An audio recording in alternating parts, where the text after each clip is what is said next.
on the track.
for me indeed a great honor and a pleasure to be here today at an occasion that brings together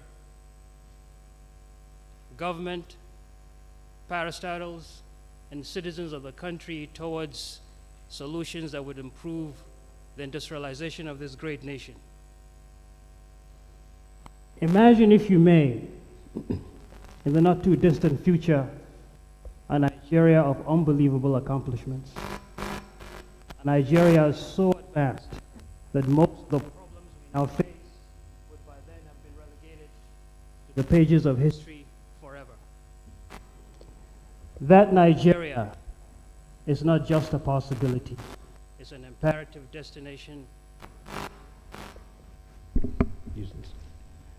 That Nigeria is not just a possibility, it's an imperative destination, one that we must reach, as it may very well be our only hope for the very survival of our nation.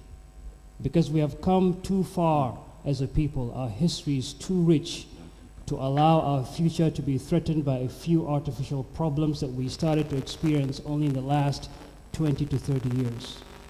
And so that magnificence that is Nigeria must be brought back. You said that. And I strongly believe that we can do that. That incredible Nigeria, I believe, is in the making because of the incredible contribution and efforts of people here in this room.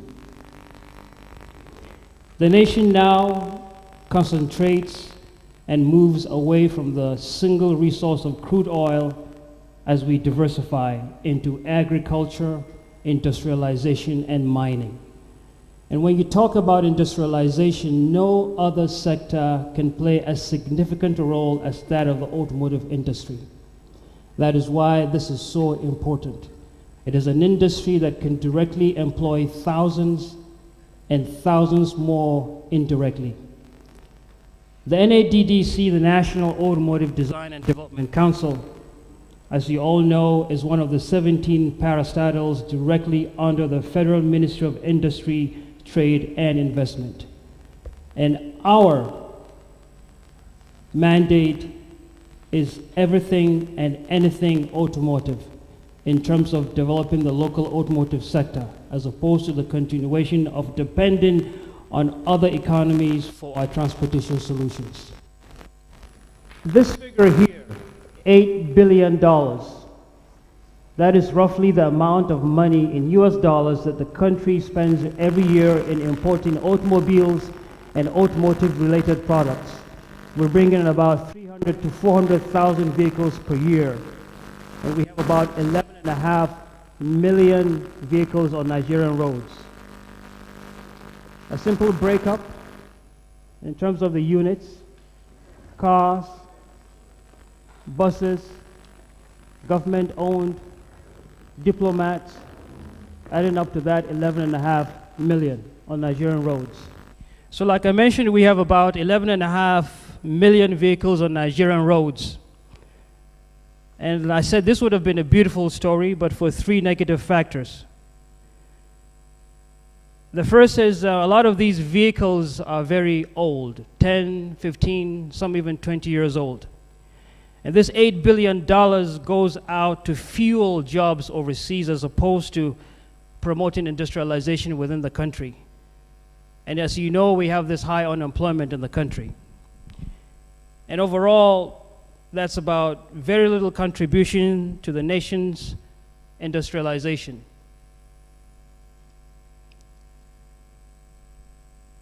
So what is the federal government doing? Before that, let's look at a brief history of the automotive sector in the country.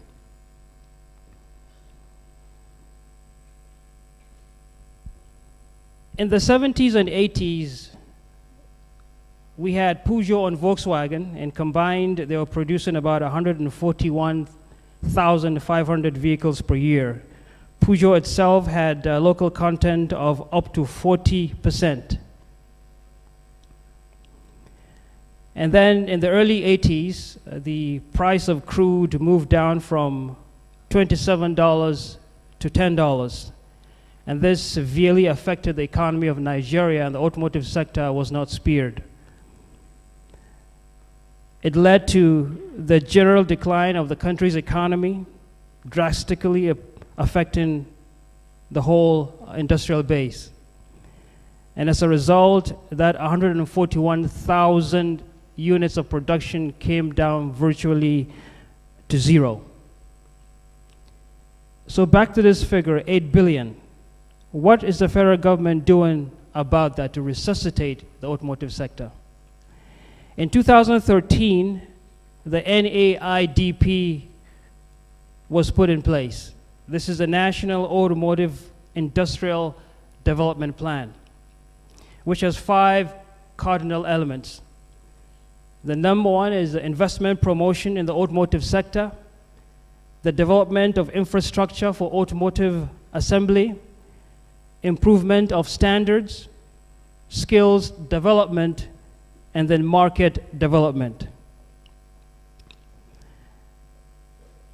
On the auto investment promotion, key to that is the auto policy. This is the conferment of special fiscal incentives to promote local automotive production. As a result, companies that would set up production would be given a 10-year tax holiday. Used vehicles would attract 35% import levy and duty. New vehicles will attract a combined 70% duty and levy. And then if companies set up in Nigeria, for SKD plant is just 10%, for CKD 0%. Tires would be brought in with just a 20% duty and a 5% VAT. And these are all incentives to promote local production and discourage the importation of fully built vehicles that have added value overseas as opposed to our own economy.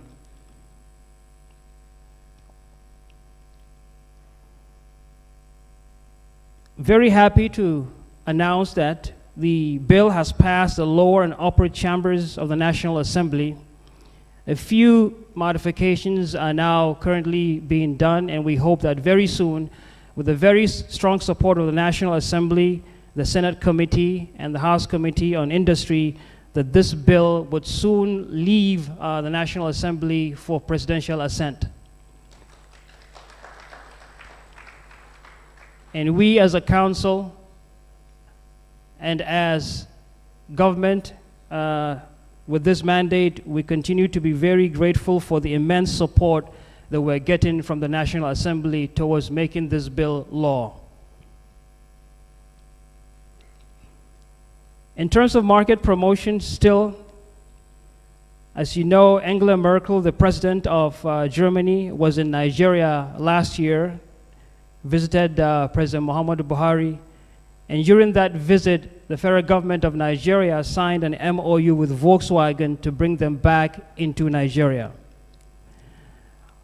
On November 22nd, still last year, Volkswagen and their team came back to Nigeria, led by their CEO, and we again met with them together with the ministry to further strategize their re-entry back into this country.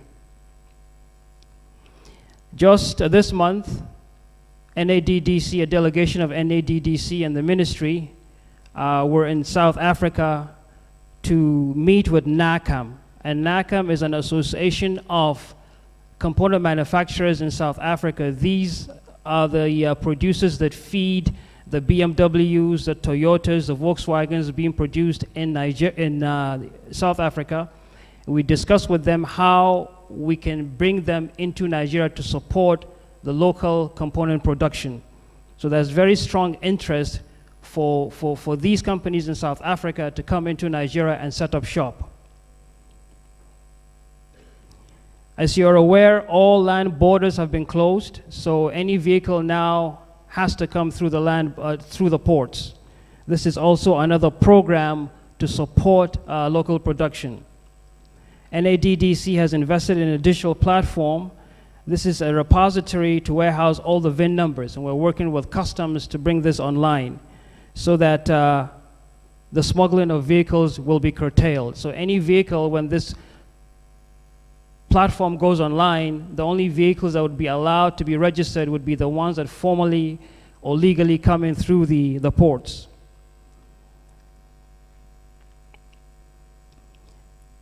Investment promotion still, NADDC has disbursed in the region of 11 billion naira to companies in Nigeria to start up production. 20 companies have repaid their loan of close to 7.7 billion naira. So total repayment since we gave out that 11 billion is 10 billion naira. So this shows how successful that program of supporting local production has been. Second cardinal element of the NAIDP is infrastructural development. NADDC, together with stakeholders, is building 3 automotive industrial parks. In Kaduna, we have purchased 200 hectares. In Oshogbo, we have another 200 hectares. In Nnewi, we have a first phase of 80 hectares to be followed by the second phase of another 80 hectares. Mahindra, through UNIDO, has supported NADDC and the federal government in designing and developing. So these are the 3 sites, and we are about to commence the preliminary infrastructural work in Nnewi. This is the one that is most advanced. We are also building 3, and I strongly believe that the reason we're all here is to continue to build on that synergy to make that happen. As we all know, the 3 global trends in the automotive industry: electrification, autonomy, ride sharing. NADDC is seriously also looking at vehicle electrification and seeing how that technology could be adopted in the country, because we cannot afford to be left behind. Pretty soon, 90 or more, a higher percentage of the vehicles available or to be produced in the world will be electric. So we need to prepare for that.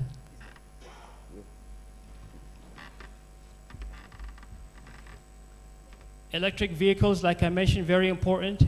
That is why we're doing an NADDC electric vehicle pilot program with 3 universities. We have met with Usman Danfodio University, University of Ibadan, and Nsukka. And we hope to, in University of Lagos, we'll be bringing in a number of electric vehicles, doing pilot studies to further understand and empower our youth in that technology. We have also begun work on a fully Nigerian designed and developed vehicle. What we hope to do is work with our stakeholders in terms of identifying components and other technologies that can go into this vehicle. To support that, we are building a whole new R&D center in Zaria. This is the site plan, and this is the overall architectural design of it. These are the design proposals. We should be getting started with this year also, so that we have a really advanced studio to further collaborate with our stakeholders in R&D. Overall, I believe Nigeria presents a new beginning, a blank slate, ready for innovation in its truest form. Nigeria presents an unparalleled destination for strong automotive companies, an opportunity to be part of an exciting journey in the provision of relevant, advanced, and value-added transportation solutions for the upliftment of lives of millions of people. This is at a time when the global automotive industry is exponentially revolutionary in its quest for the advancement of humanity and the sustainability of the planet's natural ecosystems. So once again, thank you very much. We very much look forward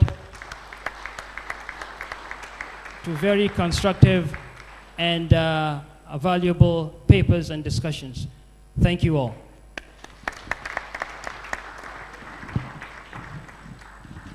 Can we give him another round of applause?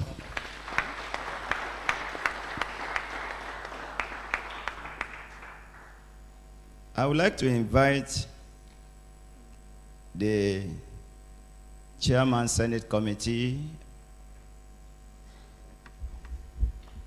Senator Dr. Samuel Egu, to come to the top table. He was the governor of Ebonyi State from 1999 to 2007. He was a senior lecturer at Enugu State University of Technology. He was a former commissioner for education in Ebonyi. He was a minister of education. The position held up to 2010, and he won senatorial seat in Ebonyi, and he's a returned senator as well. Can we put our hands together for him?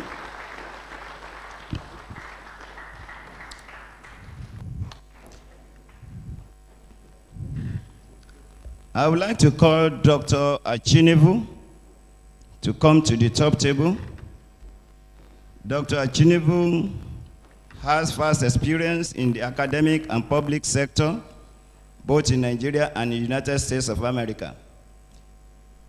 He taught in various institutions in California and in Nigeria. He worked as the director of research with Chartered Sub-Bankers of Nigeria. I was his research officer in 1990, 91, 92. He worked with FITC. He worked with the then, he was the permanent secretary, Manpower Development Office, and he retired as a permanent secretary, head of service. Can we put our hands together for Dr. Achinivu? So he will be the chairman for this session because we shall listen to some presentations, and he will equally talk about DG's presentation. Now, shall we invite our board chairman, distinguished Senator Osita Isunaso, to give his goodwill message. Your Excellency, Senator Sam Egu, the chairman of the Senate Committee on Industry, the chairman of this particular session, our resource persons here present, members of the board of the NADDC, distinguished ladies and gentlemen. It is no longer an exaggeration to say that the automotive industry in Nigeria has witnessed tremendous upliftment in the last 1 year or two, when this board and the new DG assumed office. It is also clear to us in our minds that the international exposure of our DG and his experience in the auto industry have contributed meaningfully towards the identification of the many original equipment manufacturers, OEMs, around the world who have shown interest and willingness to partner with us in Nigeria in the automotive industry. As the Council's board chairman, with members of the board, we have the privilege of having first-hand information on several policies, including the electric vehicles pilot scheme. The Council is engaging with other tertiary higher institutions, choosing from the 6 geopolitical zones in Nigeria, and I believe that with all these positive steps taken so far, the Council under our leadership will soon make the nation proud in the automotive sector.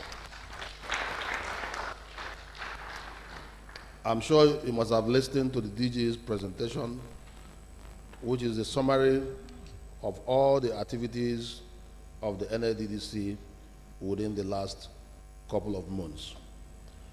Some questions that are frequently asked in this industry is, do we really have made in Nigerian vehicles? And the answer is yes, because most people will say we don't have, that we only assemble made some vehicles in Nigeria? But the answer is yes. We truly have made in Nigerian vehicles. And there are several companies that have played a very major role in this regard. We have the Innocent, the Volkswagen, the Kia Motors, and all the rest of them, Nissan, that have played very major role in this particular venture. Ladies and gentlemen, on this note, I wish all of us good deliberations and also believe that at the end of this one-day workshop, with good collaborative effort from the major stakeholders who are here and our renowned resource persons that would have engaged in the transformation of moving the auto industry in Nigeria to the next level. I'm glad that the chairman of the Senate Committee on Industry is here. We are working very closely with the National Assembly to ensure that the bill, the auto policy bill, precisely the Nigeria Automotive Industry Development Plan, Fiscal Incentive, Assurances and Guarantee Bill that is before the National Assembly be passed and sent to Mr. President for assent, at least in the lifespan of the 8th Senate. And I'm here that the Senate Committee Chairman is here, and he will certainly make a comment in this regard. Distinguished ladies and gentlemen, I thank you for coming, and it is now my pleasure to declare this workshop open. Thank you, and God bless us. Now we want to set the ball rolling, the momentum on the topic. Our topic, which is the impact of automotive industry on the economic growth of Nigeria, lessons from China, India, and Southeast Asia. Today, we have invited a professor of economics in person of Professor Shinya Peter to deliver a paper on the impact of the automotive industry on the economic growth of Nigeria, the essentials by the government. Professor Shinya Peter is a professor of economics at the University of Abuja. I am his PhD student. Please come to present your paper. I want to stand on the existing protocol. The chairman. Today we'll be talking on a topical and timely issues. We'll be looking at fundamental issues. And this is my area. I'm a professor of transportation economics. So we'll be looking at the impact of automotive industry on the economic growth of Nigerian. We want to learn lessons from China, India, and South East Asia. So we'll look briefly at the introduction. We'll look at the automobile in the globe. Then we'll look at automobile in Nigeria.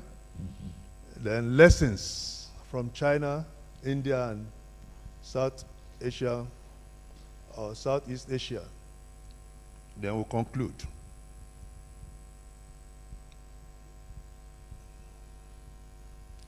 Without missing word, we all know that manufacturing sector has been adjudged to be very critical, very important in the growth and development of every nation, especially in developing nations like ours. In the post-independence, we discovered that automotive industry commenced when private companies such as the Leventis, UAC, and SCO were actually in charge.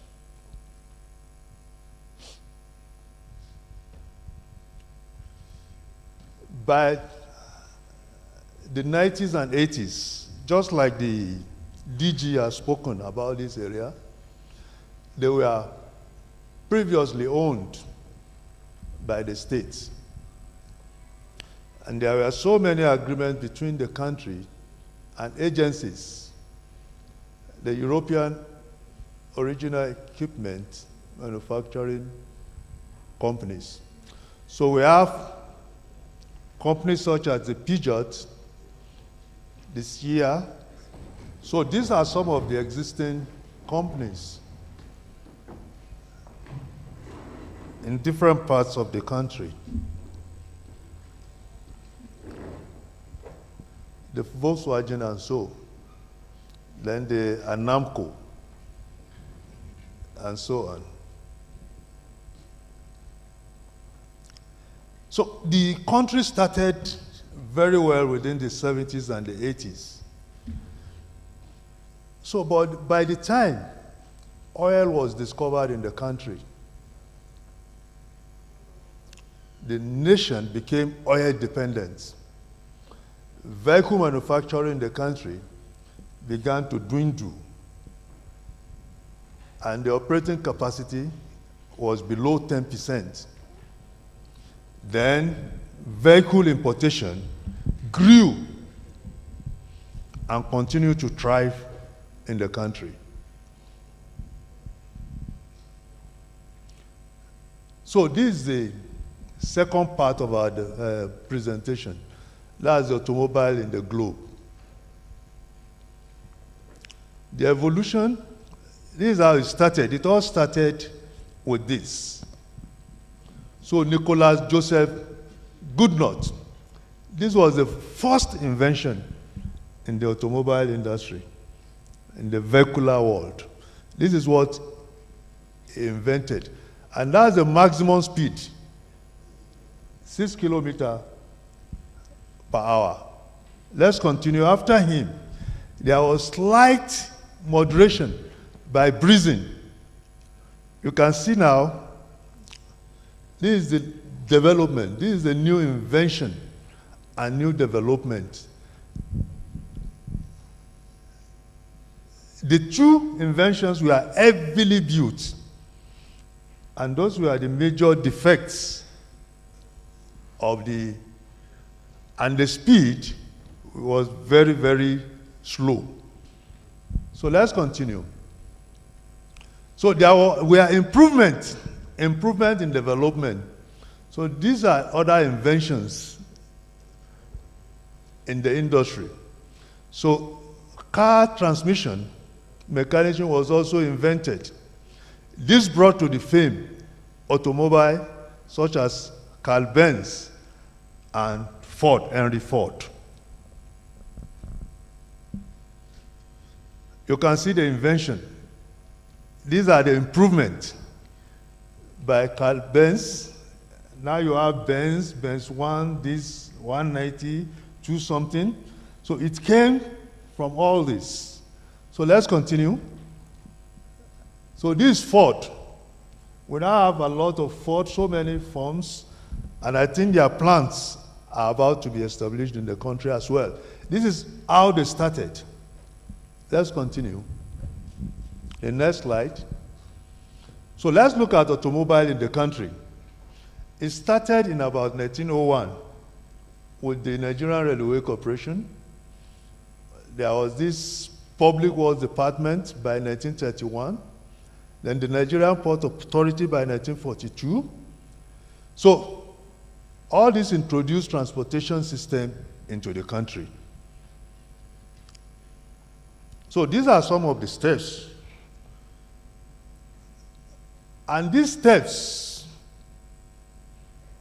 led to the production or assemblance or whatever you call it, and was able to yield about 300,000 employment because of the ancillary nature, the multiplier effect of the industry.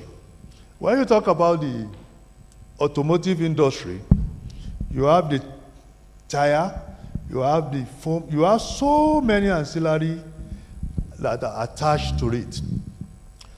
We also noticed that Nigerians signed joint venture partnership with foreign car manufacturers to assemble vehicles and provide technical assistance towards vertical integration within the local industry.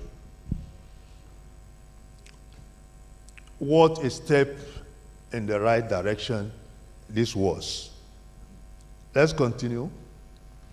But unfortunately, we can see the synergy at the initial. Unfortunately, foreign brand went on to dominate the industry from the middle of the 70s and the end of 80s. Now there's contradiction. You have signed a memorandum to start production of a vehicle or vehicles in the nation. Now you started importing country to kill the industry that has not taken off. So the early production led to all these Bedford, Austin, and so other truck by African companies subsidiary. Peugeot and so many other. Let's continue. This serial importation came with challenges of unauthorized car dealers. You call them the gray dealers, which negatively affected the authorized ones. It reduced government internally generated revenue through evasion of taxation and duties.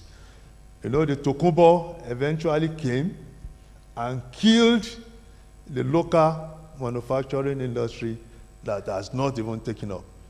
Let us talk briefly about some of the problems that have bedeviled the automotive industry in our country.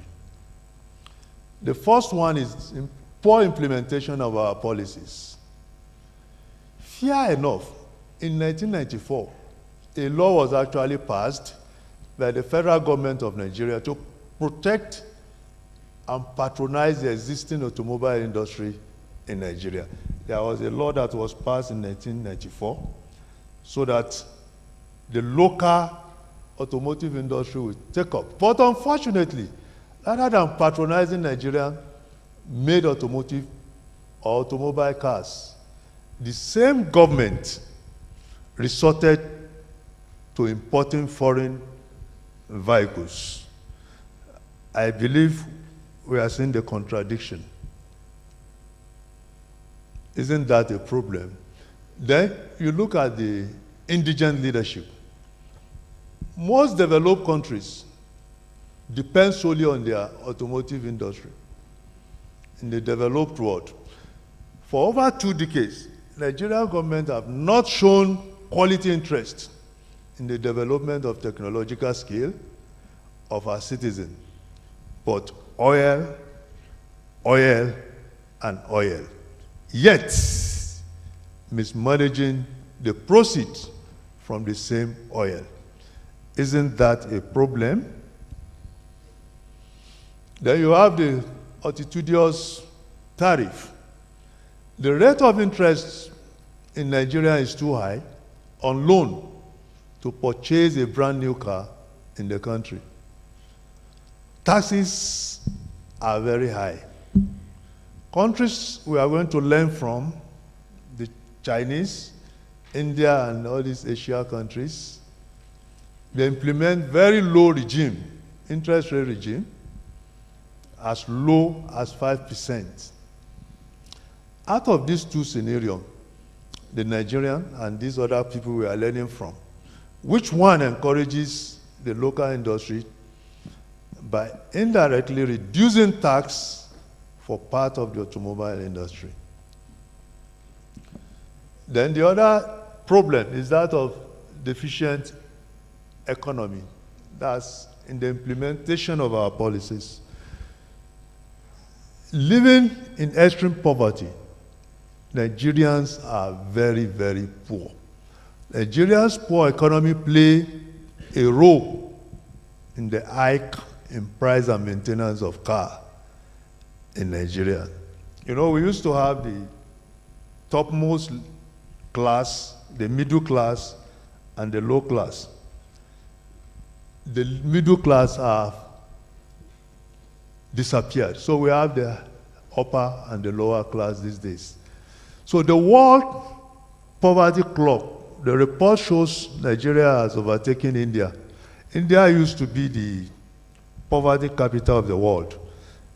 Nigeria is presently the poverty capital of the world. Most countries, most people in the country are extremely very poor.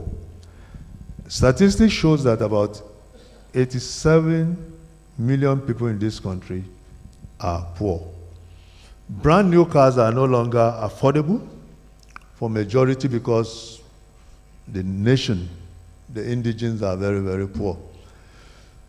To own a car in the country, I'm talking of fairly used car, is still regarded as living in luxury, all because of our high poverty rate.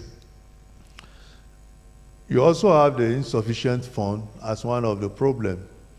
The cost of running any industry in this country, especially the automobile, is ridiculously very, very high. The federal government of Nigeria has not been responsive to funding automobile industry in this country. Lack of fund is affecting most automobile industry in this country. Then you have finance. One of the experts, Mohammed Yamu, on the 5th of February this year has posited the missing link in the development of our automobile industry is inadequate financing. He repeated the same thing, basing his analysis basically that finance is majorly the problem. So let's look briefly at the lessons from these countries. Okay, let's look at the problems. We'll just look at them briefly, then I will bring out 10 lessons we can learn from these countries. If you look at the Chinese government, the active intervention in the car market, they stimulated production and domestic consumption, even during global economic crisis. They have the population, so they were able to stimulate the economy. So we can learn from them. We also have the population, and we can learn from this country. Let's examine together various ways the Chinese government influenced positively our automobile industry. The first started from the end of 2008. You know, they have the Central Planning Committee. They call it the central government. The first thing they do was to reduce tax on fuel. They also abolished road fees, and they cut down sales tax on cars with engine, this capacity, 1.6 liters, they cut it down by 50%. Then the second step they took, as of 2009, the government injected about 5 billion yuan as subsidies to laborers purchasing light truck. You know what we use our own subsidies to do? We subsidize oil. We produce oil. We produce crude. We import petrol that are already refined. The lesson, you can see they subsidize. They also spend huge amount of money to promote new energy vehicle. The DG has spoken about that, and I'm going to talk more about it.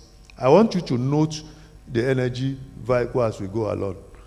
For instance, by 2010, the Chinese government announced a pilot scheme on these same energy vehicles we are talking about. And they selected 5 cities, and a maximum of about this amount, that's 60,000 yuan per individual. Let's continue. So we want to look at, moreover, let's look at this again. the Chinese government, they initiated a program of having about 1,000 new energy vehicles that operated within 10 cities in 2010. Those are pilot cases. The government, that's the Chinese government, they anticipated by the year 2020. That's projection into the future. They were in the present, and they were already looking at what will happen by the year 2020. So half of the cars in China will now be new energy vehicles. That is about 65 million yuan. Now, what happens to oil that we are so dependent upon? If you look at the Southeast Asia, let's see a few lessons. Relatively, they have low labor cost, which is geared to encourage old vehicles and accessory manufacturers to shift the production capacity to these regions, so several regions within them. Now, these are the 10 lessons that we could learn. The first one is the protection of domestic vehicle manufactured through imposition of high tariff on importation.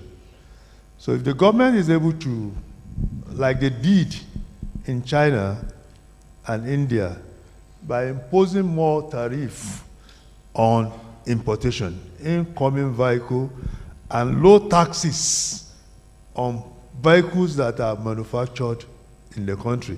That was the first step China took to be able to break through. Then we learned to manufacture low-cost fuel and efficient vehicle. Then the utilization of available large domestic population for labor supply and market, we have it. Then we make available good infrastructures, especially power and transportation. If the government can emphasize, and you know, when you talk about infrastructure, you have both the social and economic infrastructure, and you have to emphasize on transportation.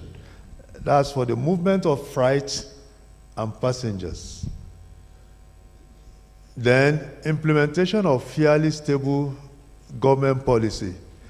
You know, it is not uncommon in Nigeria for an incoming government, an incoming administration, to rubbish whatever the previous administration has done.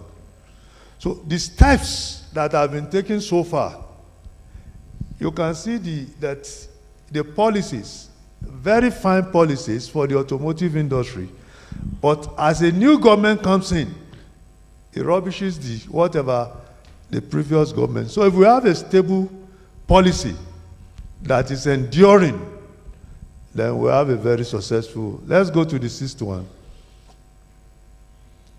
Then reduction of rate of interest and sales tax and taxes on fuel, like was done in those countries. Those are possibly lessons that we could learn from these countries. Then, like we saw, even as far back as the 60s and 70s in Nigeria, from automotive industry, about 300,000 jobs were created instantly. So thousands and million employment can be created because of the ancillary nature of the automotive industry, because of the multiplier effect that can be generated in the automotive industry. Then if there is easy monetary policies to drive the economy, then there will be development. There will not only be growth, but there will be development of the economy. I hope we know the vast difference between development and growth. So you can see that Nigeria economic is experiencing a lot of growth, but there is no development. So the difference between Nigeria and most of these developed countries is that we are experiencing growth, but there is no development in the economy. And once there is no development, then it means the country is experiencing a backward growth. Now, we talk about provision of significant incentive to owners of assembly plants. The individuals that want to start the plants should be like the innocent that are taken on by the bull, should be given a lot of incentives to realize his dreams. There are so many other people that will have interested if the policies are eased. Then the DJ has spoken very well on the electric motor. And I'm telling you, you can see the projection that was made by those other countries we have looked through. We should begin to look beyond petrol, diesel, coal, gasoline, and so many other fuel. Because by the year 2030, can you go to this other slide? Let me show certain things. You will discover the next slide.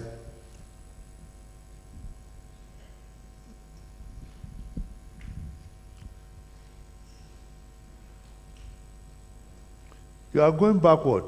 Go forward.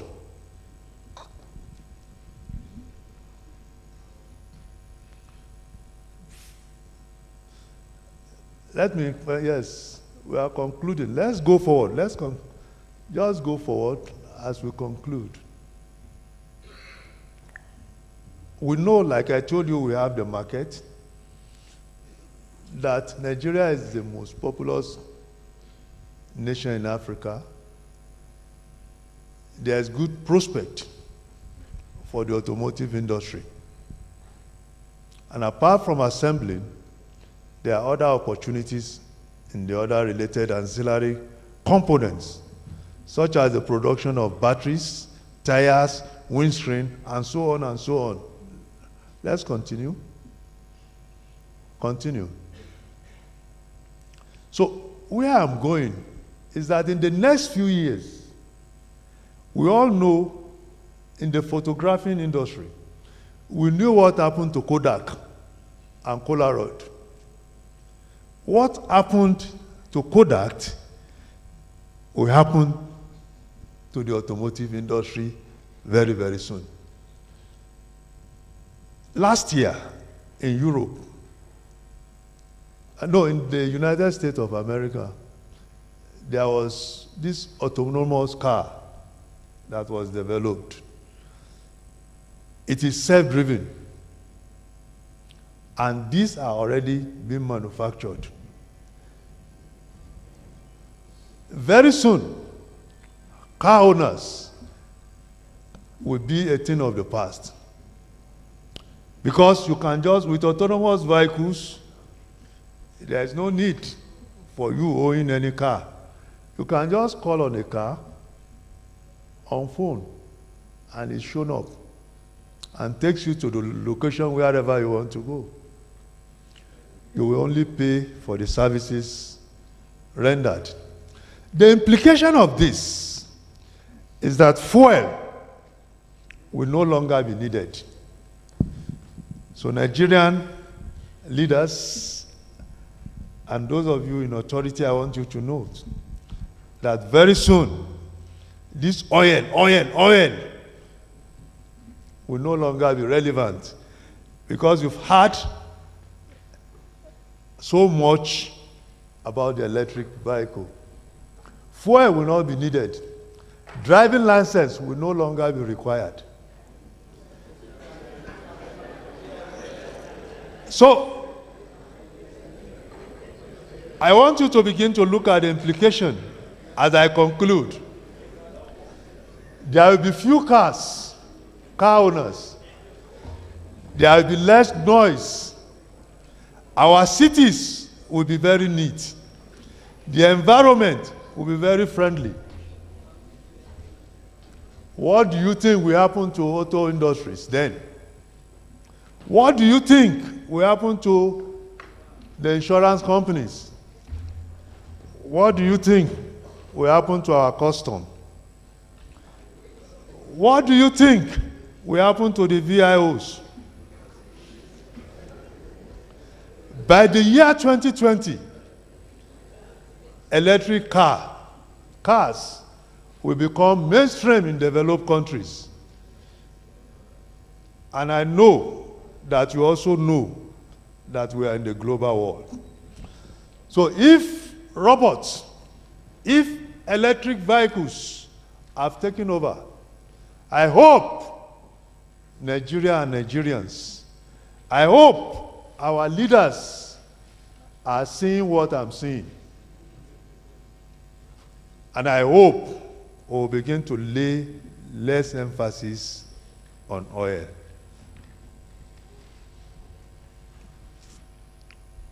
Don't you think that we can achieve this? If and only if the government of this nation will consider the relevance of affordability over and above importation. Don't you think if the government bring up policies that will encourage affordability as against importation, don't you think even with this PD on the bill that they've been talking about, don't you think the same government will bring up policies? Have you seen the cars that are being used by your senators? Have you seen the cars that are being used by the president of this nation, by the governors, by the people who are in authority? Are they encouraging importation or locally produced vehicles? Answer. Stop purchasing the purchases of foreign vehicles for the ministries and parastatals and give local support. If you want this thing to be realized, you just have to give assistance and support to the locally manufactured vehicles. You have to provide adequate infrastructure. You have to reduce rate of interest, that's the interest rate. You have to reduce taxes, and you have to make it almost impossible for the inflow of fairly used automotive production or product in Nigeria. The custom will also have to do their work. Instead of pursuing people in the country, they should rather block vehicles from coming in. Thank you very much.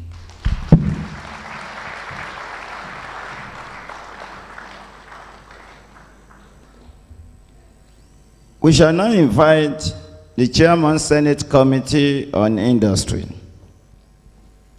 We are lucky to have him in spite of his tight schedule.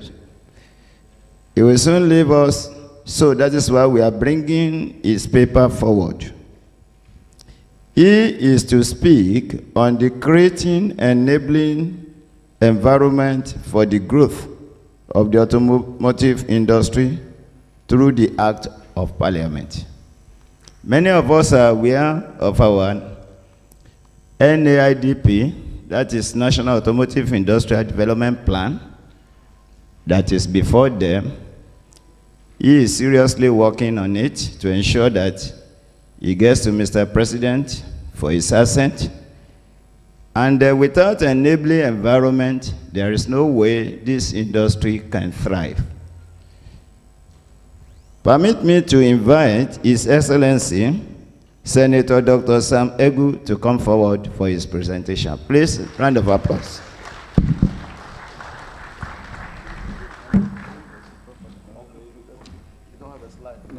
Distinguished Senator Osita Izunaso, the board chairman, NADDC, and members of the board, the DG NADDC, Mr. Jelani Aliyu, our highly respected resource persons, the management of NADDC, stakeholders that are here gathered, distinguished ladies and gentlemen. Let me start by appreciating the National Automotive Design and Development Council, NADDC, and its leadership for inviting me to participate and deliver this short paper in this well-intended workshop.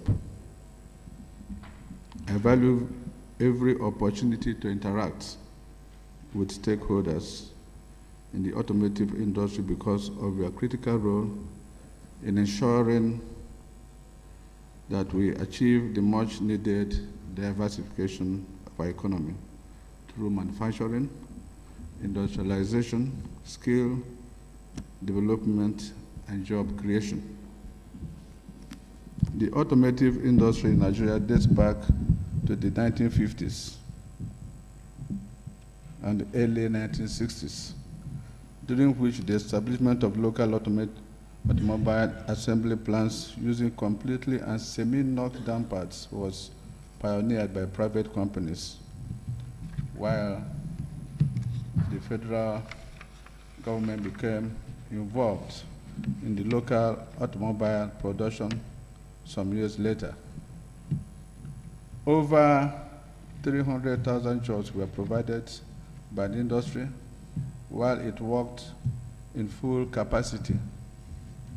However, in the late 70s, when the country became an oil-dependent economy, government policy on importation became flexible, making automobile manufacturing difficult, as the local manufacturing plants could no longer bear the increasing high cost of production. This led to capacity underutilization in the automobile industry, with vehicle manufacturing below 10%. The government introduced some policies and established the National Automotive Council to enhance the revival of the Nigerian automobile industry using local resources. With input from Nigerian Automobile Manufacturers Association, NAMA, and other stakeholders in the industry, the National Automotive Council drafted the automotive policy for Nigeria. The policy received presidential approval in December 1992 and was endorsed by the Transitional Council and launched in August 1993. The document, which provided for the establishment of the National Automotive Council as a parastatal of the Federal Ministry of Industry, was given a somewhat legislative backing by Act number 84 of August 25, 1993. This appears to be the first recognition of the importance of legislation in creating an enabling environment for the growth of the automotive industry in Nigeria. In 2013, the National Automotive Policy was relaunched. This was followed by a plan of implementation set out to run initially for 10 years, with the main objective of bringing back vehicle assembly operations and developing local content. The 7th National Assembly legislated and passed this policy as an act of parliament to gain investors' confidence and as a package of incentives that will facilitate the revival of the Nigerian auto industry. However, this bill was not signed into law by the president and so could not come into force until the expiration of the last political dispensation. It is in recognition of the crucial role of legislation in creating an enabling environment for the growth and development of the automotive industry that I presented the National Automotive Industry Development Plan, Fiscal Incentives, Assurances, and Guarantees Bill 2017 to the Senate and recommended its swift passage. This bill received accelerated attention from both houses of the National Assembly and was passed in November 2017. Unfortunately, due to technical and legal issues, that did not receive the assent of Mr. President.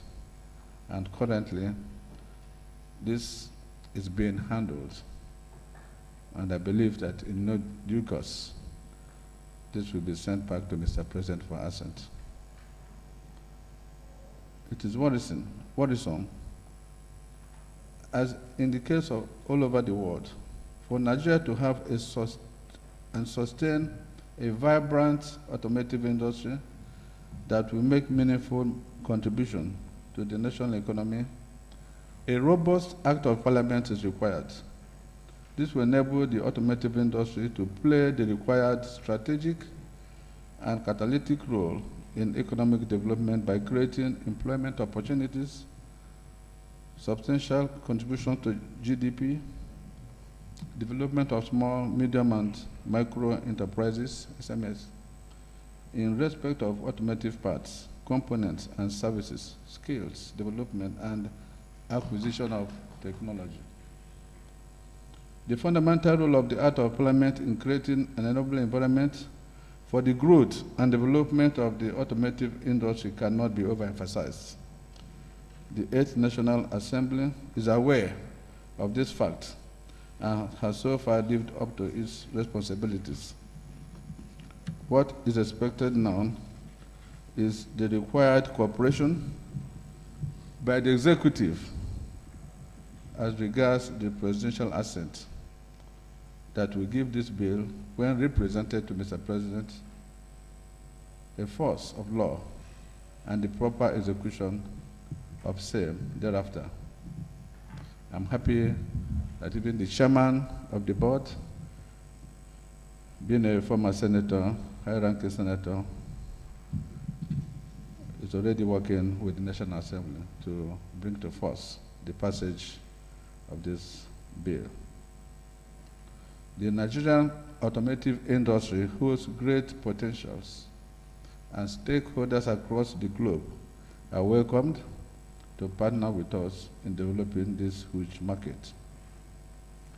It is hoped that the outcome of this workshop will provide the required impetus and set out workable steps towards the revival and sustainable development of the Nigerian auto industry. Before I conclude, I wish to appreciate the DG of NADDC, Mr. Gilani, and like the board chairman said, the moment this young man came on board, we have seen a great potential and development in the auto industry in this country. And like I've always told him privately, that he should not be discouraged, because I know Nigerian factor. This is a man that has grown and developed and worked in advanced countries in this sector and have been brought back to help us to develop our auto industry. I hope that the frustration from the ministry, from the civil servants, will not discourage him. Because he has come with ideas. He has come with ideas, with a lot of potentials, coming with what obtained in the advanced countries, where things work very well, where if you have an idea, ideas, they will encourage you to put it to practice. not where you, if you have ideas, they want to kill it. I hope that will not be our portion in Jesus' name.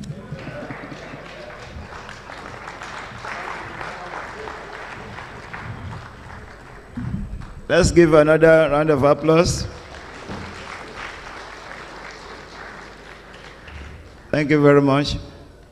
I will now invite Dr. Achinivu to give summary of all the papers presented. And thereafter, we move to question and answer. Dr. Achinivu, please.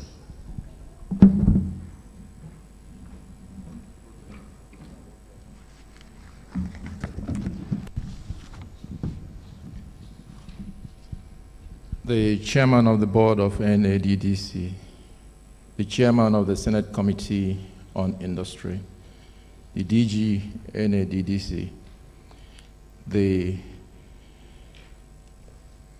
MC and driving force of the session, ladies and gentlemen, I wish to thank the organizers of this seminar workshop on the automotive industry and economic growth in our country for inviting me to participate. I'm very delighted. It is a job worth doing. Elsewhere in the world, the auto industry provides the impetus and the linkages for economic growth and development. There is what they call the value chain that is associated with different parts of the economy. And this is what we can do in our country. Please, can we give them a round of applause? It's a very good deal.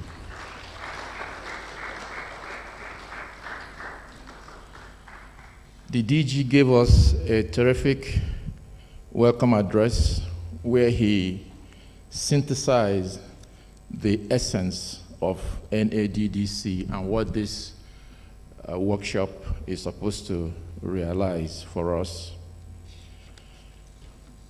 I would go straight to some of the data and the information he wants us to carry through, especially the infrastructure which the NADDC is putting in place. He talked about the importation in our country. We spent about $8 billion last year and the year before to import vehicles.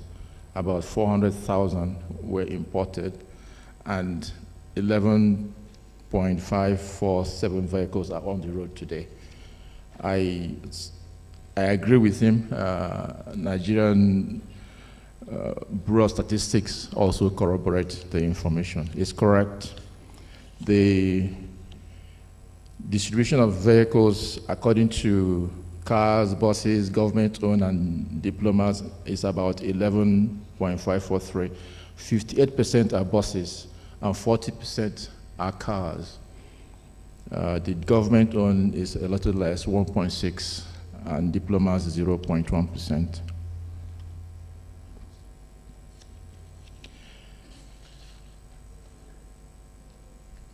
He also emphasized the fact that these vehicles are pretty old. 10, 15, and 20-year-old vehicles, which means they are unsafe on the roads. They also pollute, and they need continuous repair. So there's a drain on the economy, on our pockets to do this. And then the drain to people who have health issues associated with pollution from these vehicles. I like the emphasis he placed on if we can put the $8 billion to other sectors to create jobs, this will create reduce the high unemployment we have. I like such comparisons, to ginger us to do the right thing. He now went into the history of auto producing in our country. The 70s and 80s were the good times when we actually did some production. By 1975, Peugeot and Volkswagen were fully entrenched. And Amco was doing Leland in Enugu, and Steer was also going ahead. Altogether, we produced about 141,500 cars in the country. Peugeot recorded over 40% local content, in this effort.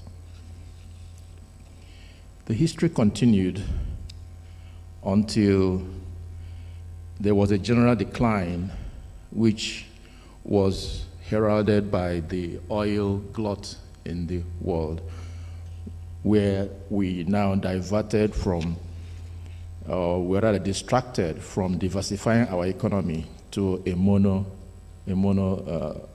economy.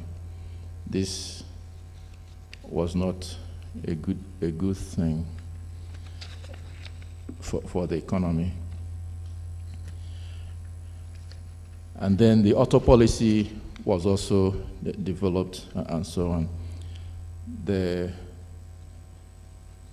auto policy is what has led to this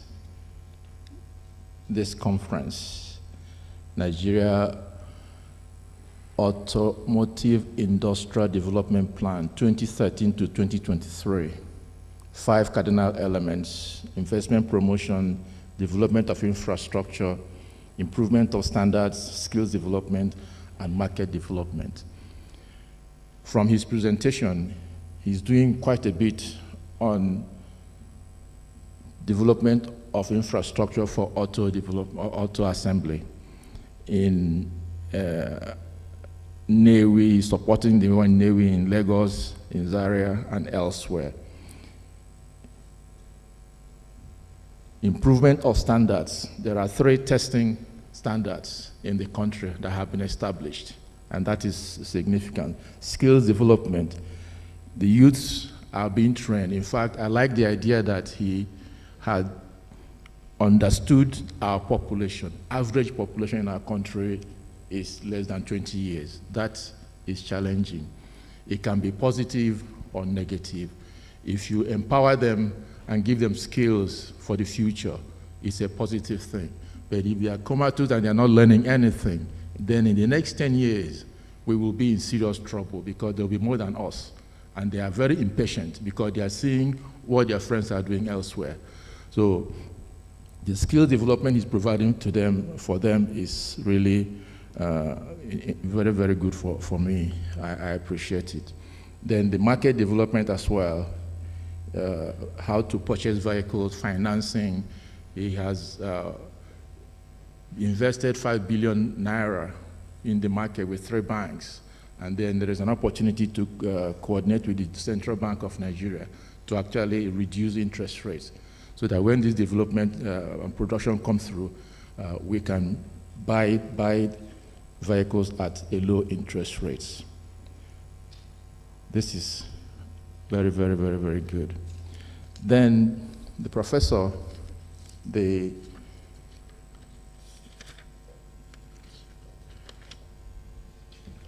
transport economist from Uni Abuja, gave us a synthesis of the lessons from the essentials by the government, and he hinged the essentials through the lessons from China, Southeast Asia, and India. He did a global tour de force, and he gave us a historical assessment of what actually happened in the car industry. Carl Benz and Henry Ford were the most notable ones who started this. The Henry Ford, the piston and ring vehicle in America, was the main thing that did it. And in America, then they said 2 cars in a garage and 2 chickens in a pot. So everybody had the idea that there must be 2 cars in a garage and 2 chickens in a pot, and the interest rate would drop down immediately so people can buy, and there'll be finance for the manufacturers. I experienced it when I lived in America. And we are hoping that the same thing can happen in our country. He talked about the decline of the auto industry in our country as well. So he was also paraphrasing what the DG also told us. But then he went down to the lessons learned from these three sectors, the Southeast Asia, India, and China. He is suggesting protection of domestic vehicle manufacture through the use of tariffs to prohibit importation. He also suggested manufacturing at low cost, manufacturing of low-cost fuel-efficient vehicles. He also suggested the utilization of available domestic population. We have the population, they are educated, and they can be skilled. He suggested that there's a need for good infrastructure and a stable policy. He also recommended a reduction of interest rates and sales tax. And he also recommended the creation of employment that would be associated with the development of this sector. He also recommended an easing of monetary policy to drive the economy. I support that. He recommended the provision of incentives to assembly plants, positive incentives in terms of policy incentives of importation, tariffs for their parts, and so on and so forth, and there's assembly processes that they go through. And also the investing substantially on electric motors. He emphasized that in the future there will be no more driver's licenses, no more VHOs and so on, because vehicles will now be electric. It's a serious matter. It is not a joke. In China, robots have virtually taken over China, but they are still dealing with 400 million people, not the entire 1.2 billion. When you cross a street and do a jailwalk, somebody arrests you and takes you to where the robots are, and they'll make a decision on what happens to you, because the laws of the land have been codified, and these robots know it more than us. The traffic rules and so on have been codified. These robots know it more than us. And then they will issue punishment to you, and your picture will appear all through the city where this thing is happening. And it is not to shame you, it's just to tell them that this one is not consistent with the rules. So it's already happening, but they are not advertising it too much. If you read, you will get it. But it's going on, and we should be in tow. China is also investing very heavily in electric vehicles all over the place, but quietly, and eventually this will surpass all that you're doing. So when the professor was talking, I said, wow, so we know it here too. And please take this everywhere you are going. This is the future. And so we must invest in these electric things, because oil too is a diminishing resource. It will finish. It's a sedimentary rock that percolates over millions of years. It will finish. When it finishes, what do? We must find alternative sources, and today this is the right time. And this auto industry is a key sector that can do this for Nigeria. So he now asks a question: what do we do despite all of these?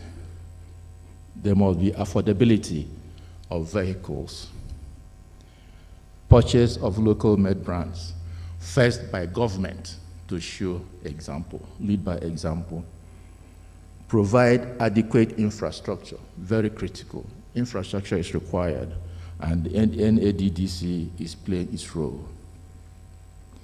Reduce interest rates and taxes, I agree. Minimize the importation of used vehicles. And that is how he concluded.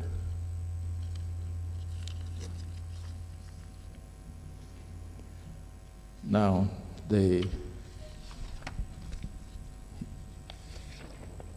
chairman of the Senate Committee on Industry presented his paper, which I liked a lot because apart from the historical antecedents that he went through from 1992 to 2003, when the industrial plan was developed, his message was that we need to codify the policies of automotive development into laws. This will be fantastic because it will minimize policy fluctuation, policy somersaults, policy up and down. Once it is a law, the investor, the foreign investor, the local investor who can plan for 15, 20 years and know that his money would come back, will return, that nobody is going to tamper with it. It's a much more difficult thing to change law than to change policy. To change law, you have to do the wahala in the National Assembly, but to change policy is a personal thing. The guy in charge is president or the governor and so on can change the policy, and that's their prerogative. I don't begrudge them that. They can do that, but the law is for the people and for the economy. That is the message. And let us pray for him to help him to make sure that this 8th Assembly can do it, or if not feasible, as soon as the 9th Assembly starts, that it is done. I have sent the draft of what he has. All the tariffs, all the levies, and all the requirements are all there, and as they were in the policy. It's actually very good. If this is done, then the sector can grow. Thank you very much.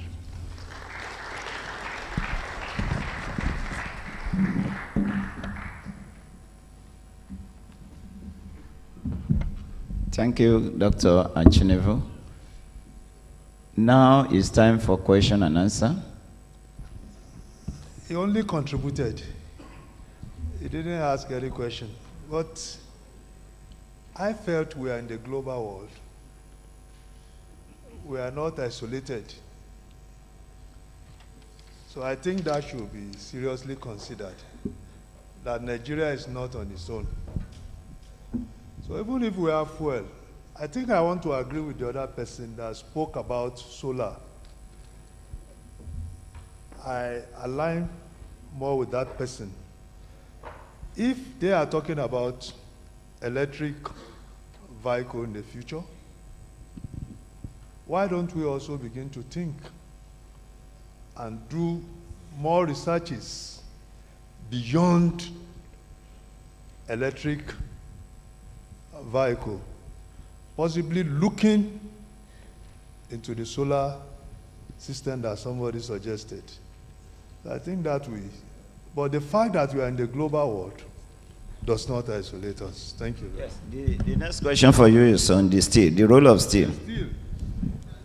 I was just discussing with His Excellency about the issue of steel, that I diplomatically did not want to talk about it because of its complication as it relates to the Nigerian economy.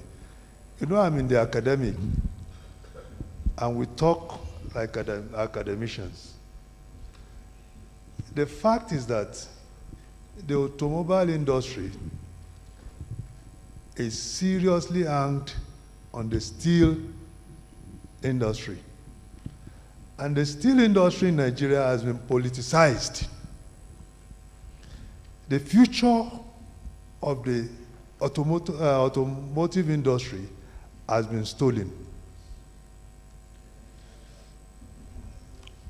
The Ajaokuta that was almost about 80% completion by I think it's the Russian government then. Yes. Lately was sold to India. The future of a nation, and that's why deliberately I didn't want to talk about that. It was very deliberate. Because it's beyond what we'll be talking about here. if the future of a nation is politicized, if the future of a nation is sold out, and we have been talking about policies, by now, Nigeria will have been developed. By now, all these policies of automation, because steel constitute the bulk in the automotive industry. We have it. It's been developed. It's been almost completed. And now you sold it out. So what do you want us to start discussing? This is for DG. This is for DG, Commissioner for Transport from Lagos State. He is asking about the relationship between ADDC and SON. He's equally talking that they have testing centers. They have about 10. Instead of us, NADDC thinking of having its own, why can't they partner? So. Thank you all with all the questions. Very, very, very pertinent and very exciting questions. Let me just add a little bit on technology and the threat that it supposedly gives to jobs. Technology actually is an empowerment tool to societies and human civilization. What technology does, at the beginning it sounds threatening and scary, but technology, good strategic technology, comes along and empowers many, many more millions of people. So if in Nigeria, a majority of our people are poor, living in villages, very unaware of what is happening, like what we're doing today, they're out there working in the farms, no idea what Abuja is all about. All these people living in poverty that are now not part of the system, technology can come along and empower them and make them part of development. So maybe, yes, let's say 10 people lose their jobs because of new technology, but overall that technology comes along and provides jobs to tens of thousands. Just imagine old telephony when we had landlines. Back in the day, you'd call into a central switchboard and you have all these thousands of people sitting, plugging in cables to connect you. Technology evolved and evolved into electronics, digitization, and now we all have these. 20, 30 years ago, very few people had landlines. Now every person in every village has one of these. The telephone companies in those days would have said, well, we really don't want this because it'll kill a lot of jobs. But now millions of people, tens of thousands of people are employed by MT and Glow and all the other new technology-led companies. So we should not really be too scared of technology because I believe in the long run it is going to empower a whole lot more people. And when we talk of crude oil, dependent on crude oil, we're afraid that technology, electric-powered vehicles will make crude oil irrelevant. Yes, it will reduce the use of crude oil, but a lot of these newer type vehicles are increasingly being made out of composites, out of plastics, which, as we all know, come from crude oil. So the oil that Nigeria produces may not continue to be put in engines and be burned, but it will be processed into new products and new systems. In terms of a collaboration with Lagos, that's excellent. Our test center is primarily at the very forefront of automotive development in terms of we'll be working with manufacturers as they develop vehicles to fit global standards. And the test centers that are already in existence are those that people will be mandated to go through and get yearly certification to keep them roadworthy. So I think they are complementary. But yes, we are very happy and very willing to work with Lagos State government to see how we can leverage what they already have and how we can together develop the industry. Thank you. Yes, you have two other questions, did you? So Austin, representing Steer, he is asking that why do we undertake to have mechanic ops, to have testing centers, since we all know that some of these things were done in the past and they failed. Government getting involved in business is always a failure that probably could have been left into the private hands. So I think you may have something to say there. Yes. What do training centers do? Training centers empower people into new skills, new technologies. And I'm sure that we can all agree. One thing for sure is we are a nation that is undereducated. There are millions of Nigerians without the opportunity to go to a sensible, incredible institute or center and be empowered.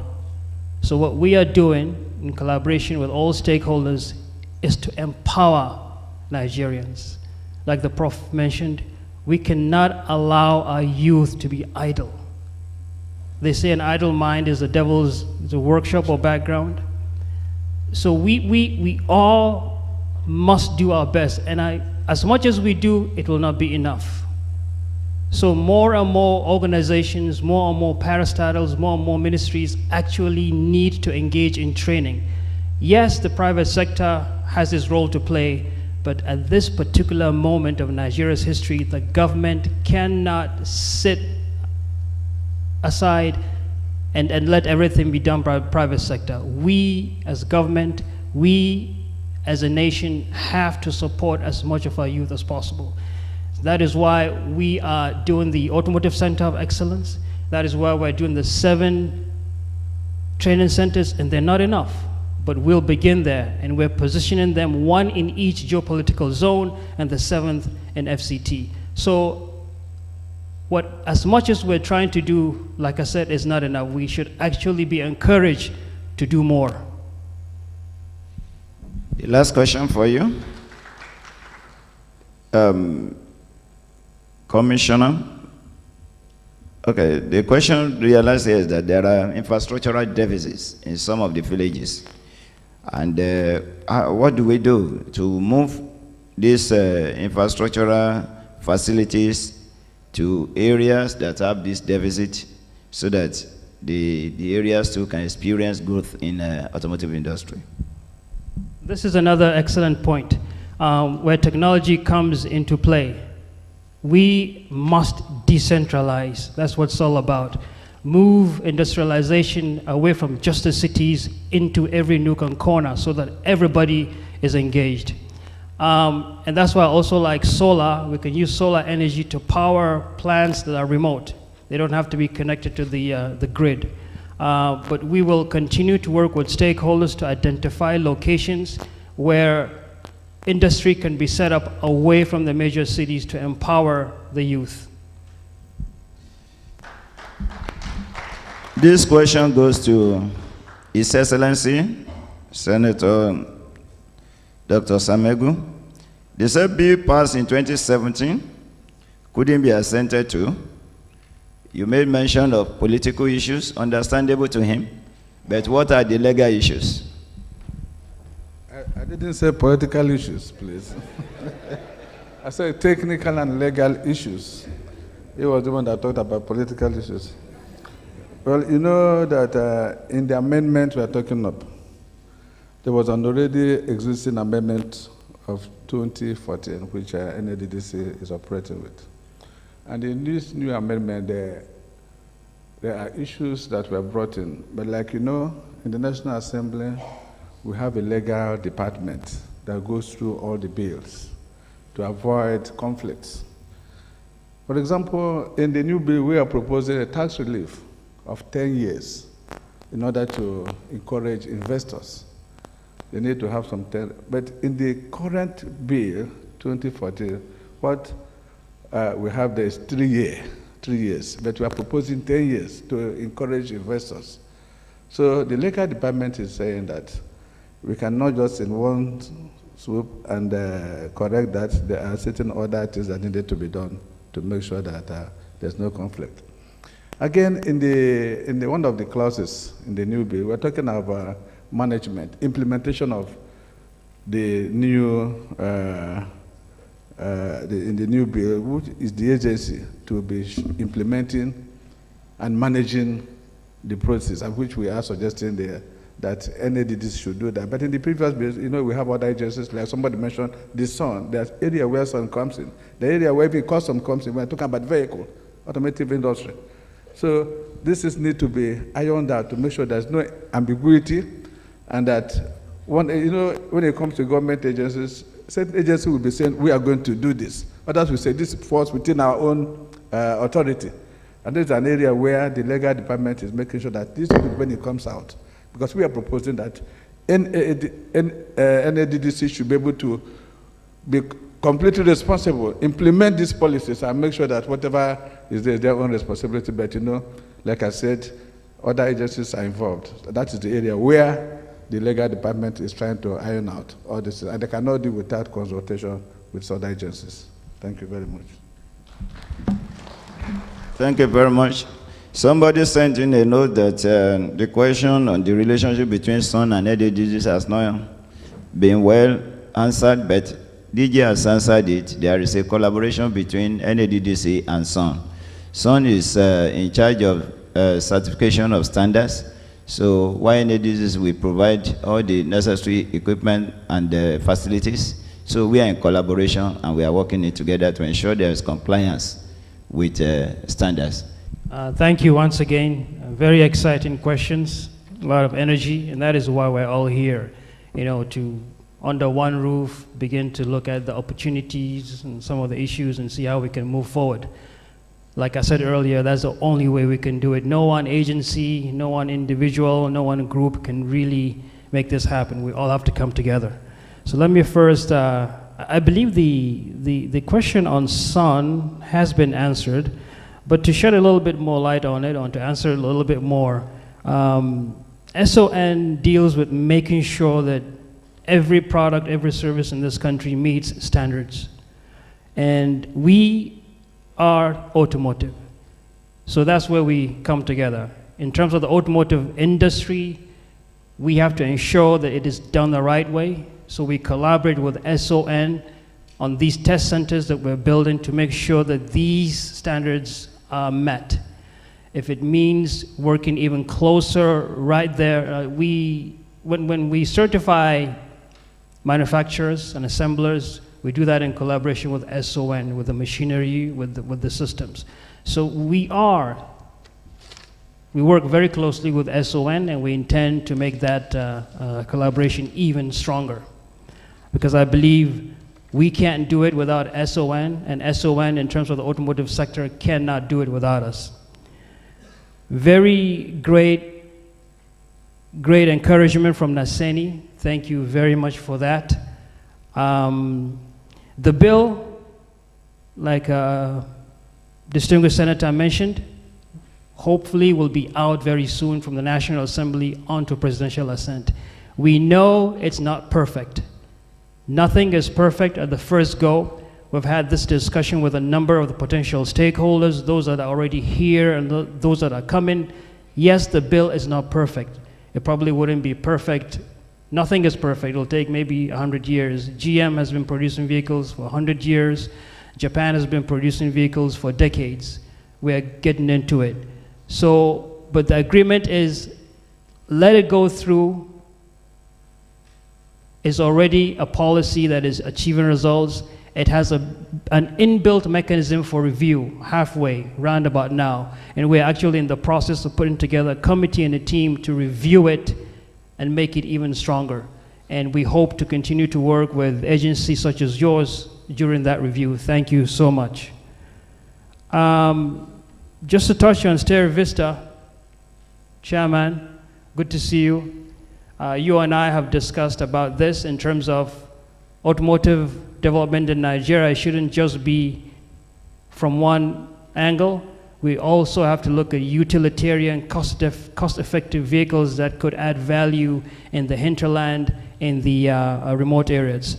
So we'll continue on that discussion to see how those types of vehicles could be further developed I know there's quite a bit of work being done for confidentiality. We'll continue those discussions. So once again, I think this has been a very great interactive session, great presentation, great papers. Once again, I really appreciate the support we're getting from the ministry, from the National Assembly, from our own board, and I look forward to continued discussions towards the best solutions for this country. Thank you. Thank you very much, DG.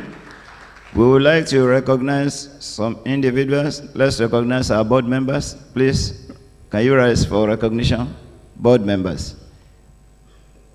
You are welcome, sirs. Then we have some commissioners in our midst.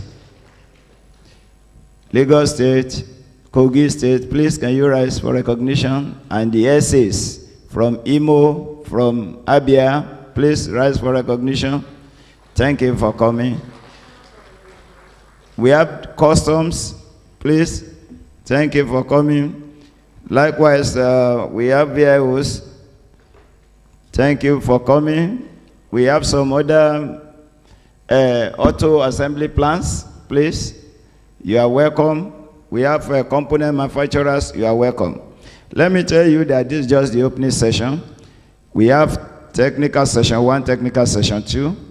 Custom will be presenting, Minister of Finance will be presenting, CBN will be presenting, NOTAB will be presenting. Please, please wait so that you can join other technical sessions. And there will be communique at the end of the day. And may I invite Dr. Achif, the Director R&D, to come forward and make some presentations.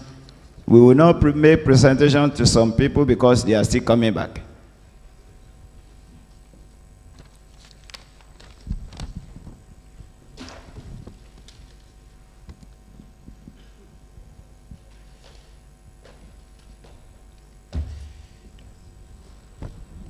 We would like DG to please present it to the people.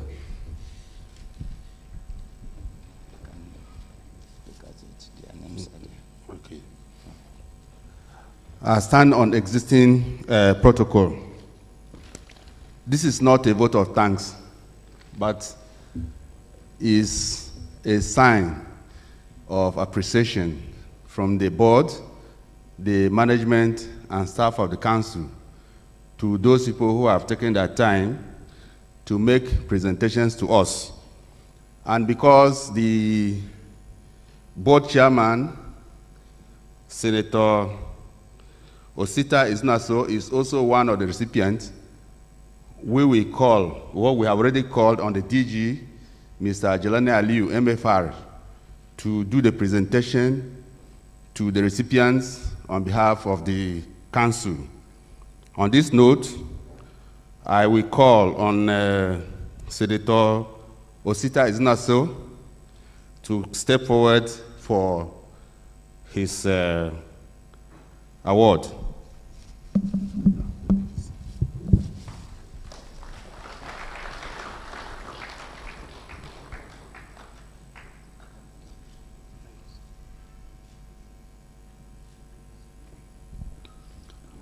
I also call on His Excellency, Senator Dr. Sam O. Egu, to step forward for his presentation.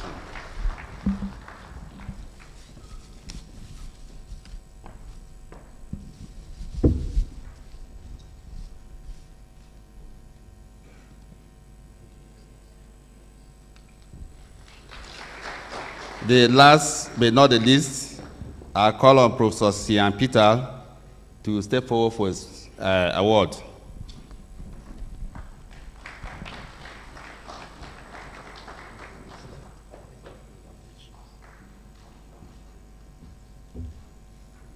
Okay, thank you very much.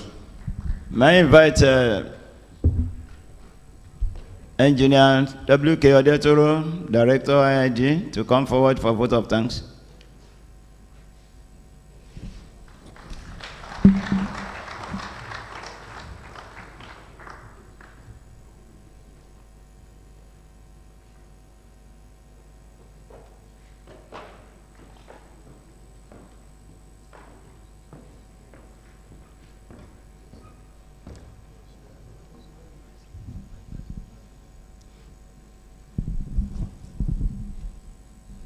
Good afternoon, all.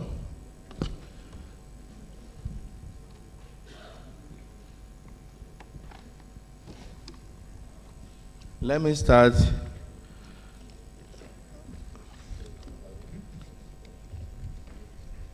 by appreciating the President, Commander-in-Chief of the Armed Forces, Federal Republic of Nigeria, His Excellency President Muhammadu Buhari, GCFR, for giving us the opportunity of continuity to achieve the laudable objective of the National Automotive Industry Development Plan. Because without his approval for what was ongoing, we won't be here today. We thank him so much. The second person is Lieutenant Professor Yemi Osibajo San Gisio, the Vice President, Federal Republic of Nigeria. Our host minister, Malam Mohamed Bello, FCT Minister, we thank him for the security and the peace and the opportunity to go ahead with this program. Our two ministers, the Senior Minister, Honorable Minister, Federal Minister of Industry and Trade and Investment, and the Lieutenant, Honorable Minister of State, Aisha Abubakar, we thank them for the support, without which the funding and approval of this program wouldn't have taken place. For his commitment and the drive to achieve the elements of the automotive industry in Nigeria, we thank Senator Osita Osinazo, the Governing Board Chairman, NADDC, with his active team that are here with us. Members of the board, Governing Board, NADDC, we thank you so much. Our dear Chairman, Senate Committee on Industry,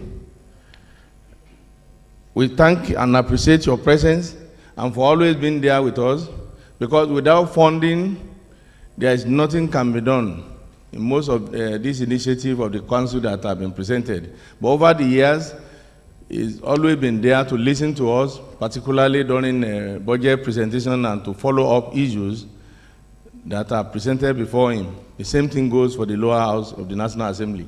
We thank you, sir. Mr.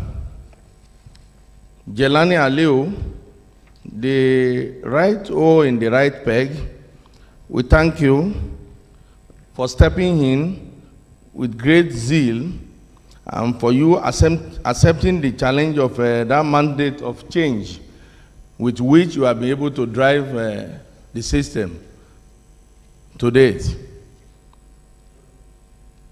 If I have to do a rundown of all that's supposed to be mentioned here, we will not be finishing on time. Our friends of Nigeria, there are foreigners that are sitting here to grace the occasion. We thank you for coming. Representative of the DG Custom, we thank you. Assembly plans, NAMA members, most of them are here. Also, local content manufacturer of Nigeria, that is ACMAN, they are all present here. The users of those vehicles that are being designed and those on Nigerian roads, we appreciate NATA. NATA, up NATA, we thank you for coming. Then there are two things that I just jotted, I should mention here. Professor Sia Peters, for giving us that tone. He set the pace for what we need to do to realize the dream of auto sector. We thank you so much, Prof. And Dr. Achinobu, we thank you for just zeroing at the right time, analyzing and summarizing what has been delivered in the earlier papers. Many thanks, sir. There are two things. We want to thank the Chairman Senate Committee on Industry for accepting to take up the legal and technical issues that will allow us to realize that passage of that NAIDP. Thank you for accepting to take up the challenge. The Governing Board Chairman, the chairman Senate Committee on Industry gave you a big challenge, sir. He said we need the cooperation by the executive for the presidential asset. So this is a very big task, and we rely on your coordinating ability to allow us enjoy all those elements, benefits that is designed in the Automotive Industry Development Plan. We thank you for accepting to take up the challenge. Above all, there is one thing that I wanted to mention, if you permit me. The issue of Ajaokuta Steel Plant, I just quickly searched for information. As at the time the Vice President visited the traditional ruler of in Kogi State at Kaba, the Vanguard newspaper captioned it on October 18, 2018, that there is no plan to sell Ajaokuta Steel. That is a very important asset for Nigeria. So this is just a clarification that we are still happy that the steel plant has not been sold, and the present administration doesn't want to sell it. It's very important for Nigeria's auto industry. So it's not been sold. Then at the last point now, what you asked me to do is to take thank you. But when I check the dictionary meaning of Oxford dictionary meaning of thank you, it says you are asked to say thank you to some people, and those set of people, you invite them to do the thanking. So I won't be able to say it alone. Because there is a saying that who can make you happy? Complete and sustainable happiness doesn't come from outside. Nobody can make another person happy in a sustainable manner. It only comes from within. So I will implore the chairman of the session to let us close the gap, because I can see one gap here, sir. So that we will rise and stand up and say, because we are together, we want to move forward auto sector in Nigeria, and together we can do it. Let us say we are prepared. I will dictate the tune, and you say after me, please. Please let us rise in the interest of this country. We need to move forward. And close the gap. There shouldn't be any gap. Then look left, right to yourself. Just shake yourself. Say, we are ready to move auto sector forward in Nigeria. And by the grace of God, we shall be there. Thank you, thank you, thank you.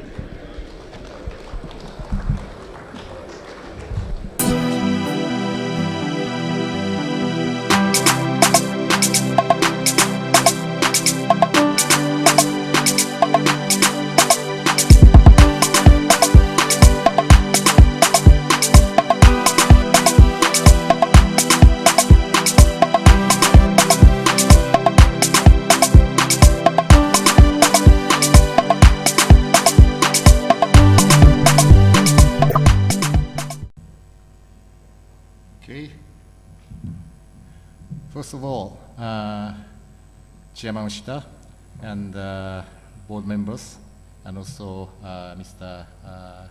GM Jelania Liu, and also Director David, and also commissioner member, and thank you very much for this opportunity.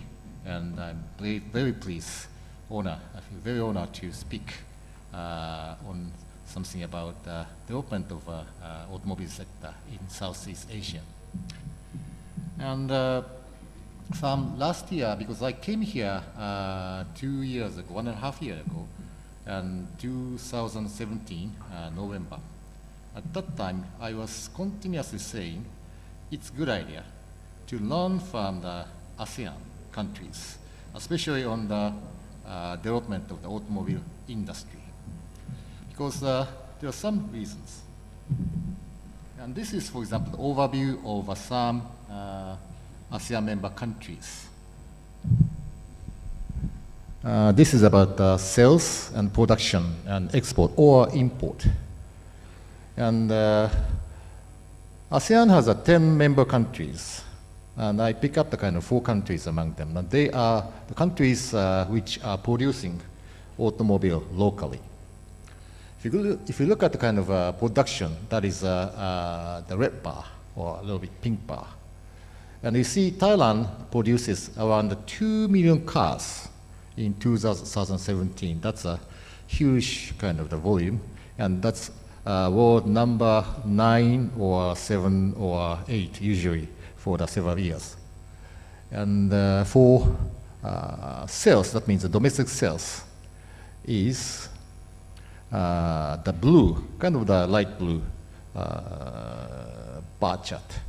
And that's a little bit less than 1 million cars sold in domestic market. That means if you look at the yellow bar chart, so Thailand's characteristic is they export half of the production, over half of the production to ASEAN and especially US. It's a kind of one of the characteristics of the Thai market. And Indonesia also that produces around over 1 million cars, and a little bit kind of the export for the past several years, and around 10,000, 100,000 cars a year to export, but largely for domestic kind of consumption. Malaysia around 500,000 cars sold in the market, but some import. The Vietnam around nearly 3,000 cars a year to sold. But the Vietnam is starting kind of the imports. So I will explain the kind of reason later. Next slide, please. Okay, and this is just for your information. So what kind of the countries are there in terms of the population? So the second bar is the population number of the Nigeria. This is a million. So Nigeria's population is around 190 million people. So compared with other countries, Indonesia has 260 million people in the population. This is, I think, the number 4 in the world. And other countries, pointer, let's see. Older generation knows everything about the beginning of the market, beginning of the policy, and up to now. But we went to Malaysia. The generation right now, around 40s, 50s, they don't know the kind of the history. So, like this, it's a good idea to learn the kind of development of automotive market and policies in these countries. So, if we compare with per capita income of these countries with that of Nigeria. Nigeria's per capita income is around, that is Thailand, and the other is Vietnam. So Thailand is a kind of the case of success in terms of policy and market. And also Vietnam, I explain after this, is a kind of example of, unfortunately, rather failure of market and policy. So this is a little bit, just remain, please remain. And this is a kind of triangle. So it's a little bit just hard to just look at kind of top part. And this is a structure of kind of pyramid structure of the players. There are on that kind of the top side, 18 car makers and 9 motorcycle makers in the top side. And then there are component manufacturers or suppliers. That's called the tier 1 people, tier 1 companies. They primarily just supply directly to what you call OEMs, car makers, assemblers, and motorbike assemblers. And then comes tier 2 and tier 3. And this is a kind of a pyramid stage. And the tier 1 suppliers has there are over 700 tier 1 suppliers. And tier 2 and 3 suppliers, totally around 1,700 companies are there. If you look at a little bit kind of the hard to see, but there are 3 kinds. Majority, over half of the tier 1 suppliers are foreign companies. And then only 3% of joint venture with local companies. And then around 40% of the tier 1 companies are Thai companies. Okay, then if you see, there are 40 local companies Nigeria can do. Unfortunately, no. Because these tier 1 local companies are promoted from tier 3 and tier 2, and then now tier 1. Because usually tier 1 suppliers are foreign companies to start with assemblers or OEMs, and then teach these local kind of tier 3, tier 4, tier 2, tier 3 companies. And they learned techniques and then promoted tier 2 and then promoted tier 1. And now that one of the famous Thai company suppliers is called Summit Group. And they even have one of the biggest companies also bought one of the very old and famous component manufacturer suppliers. So these kind of things happen, but took around 40 years to realize these kind of things. So this is a success case. And then about the suppliers, the condition, suppliers is a key to lower the cost of assemblers, but there's a condition to invite suppliers, because manufacturing sector is a volume business. You have to just manufacture certain kind of the minimum volume, otherwise you cannot pay for fixed cost. From my experience or other countries, at least you need to have let's say, it depends on the countries, it depends on the condition. Roughly to say, you need to have national production volume of cars around at least 100,000 cars to invite component manufacturers or suppliers. Or if you have one single makers, I remember the Nissan of Russia, they started to invite the component manufacturer by themselves, but the condition is they already produce over 50,000 cars a year. So you need this kind of minimum kind of production volume to invite component manufacturers. So right now, the issue of Nigerian new car market is what's called, I call kind of a chicken egg. So that is another idea to expand the kind of market and then export also. Indonesia did the same thing called the low-cost green car scheme.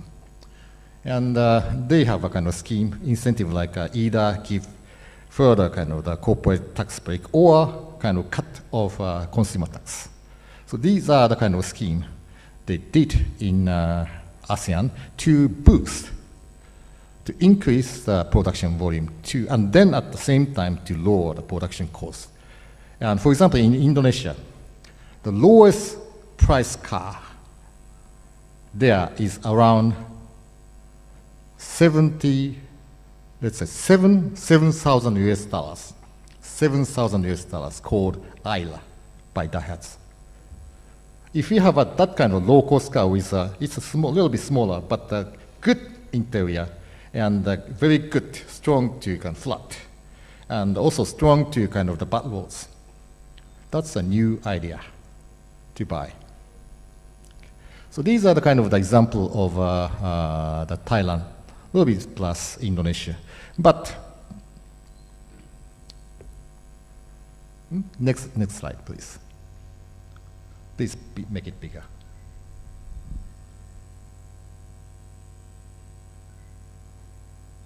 This is a case of Vietnam's new car sales. Because this is the bad case of inconsistent policy. Thailand case is an inconsistent policy to promote how to just increase the production volume and sales. But Vietnam, when they started the kind of the market, and then around the 2004 and 2005, because Ministry of Finance see, this is good to tax, because this is a good source of a kind of income to increase the tax. And Ministry of Finance increased what's called a special consumption tax. That's a consumer tax. Then what happened? Plunged the market, decreased the market size. This is because Ministry of Industry like to promote industry, but at the same time, Ministry of Finance taxed and squeezed the market. So, which is the government kind of the willingness to tax, increase tax, or are you going to promote the industry? So this is inconsistency in the policy. And plus, and then in the central government, they have agreement, but in the next stage, around from 2009 to 2012, this time, provincial government increased the tax to get the kind of tax income. Plus, they say that it's not a good idea to have a kind of emission or kind of congestion in the road. So that's why they tax kind of additional their own tax. They impose their local tax. So what happened is the market squeezed 1, 2, 3, 3 consecutive years. So that means this kind of inconsistency of the policies causes, sometimes caused, around the delay of around 5 years. And the next kind of problem is because in ASEAN, this is a kind of reference to the future Africa. In ASEAN 10 countries, within this region, tariffs are all removed. Tariffs are all removed. Once you start with African continent, free trade area, you face the same thing. So this last year, beginning of last year, so there's a grace period finish. So Vietnam government could not impose any tariff within the region. And then you see, Thailand produced 2 million cars, cheapest in the world. This volume is nearly 300,000 cars a year. But in this volume, production cost of the car is 20% higher than Thailand. So this country cannot protect their own products compared with the cheap Thai-made cars. This is an issue. How can you do it? So this country is almost losing, on the edge of losing. But if you do not anything, any policy, any proper policy in Nigeria, this might be the future Nigeria. Time is not remaining too much. If you just join African continent FTA, maybe you have the grace period, but the 10 years, whatever, that's maximum. So you have to prepare about these kind of things to increase the volume, to lower the cost. So to break the kind of the vicious cycle, the key is only two ways. Either lower the cost or increase the production volume. Mr. DG, Mr. Oyetunji, participants, Mr. Motu, the presenter, participants, ladies and gentlemen, I'm to give a summary of the presentation by Motu Morata. He essentially used a case study using data to explicate some of the issues involved in developing an auto industry from the Association of Southeast Asian Countries as a source of information. He presented the data on Thailand, Indonesia, and Malaysia and Vietnam in terms of sales, production, and exports. Thailand was doing 2 million sales, 1.25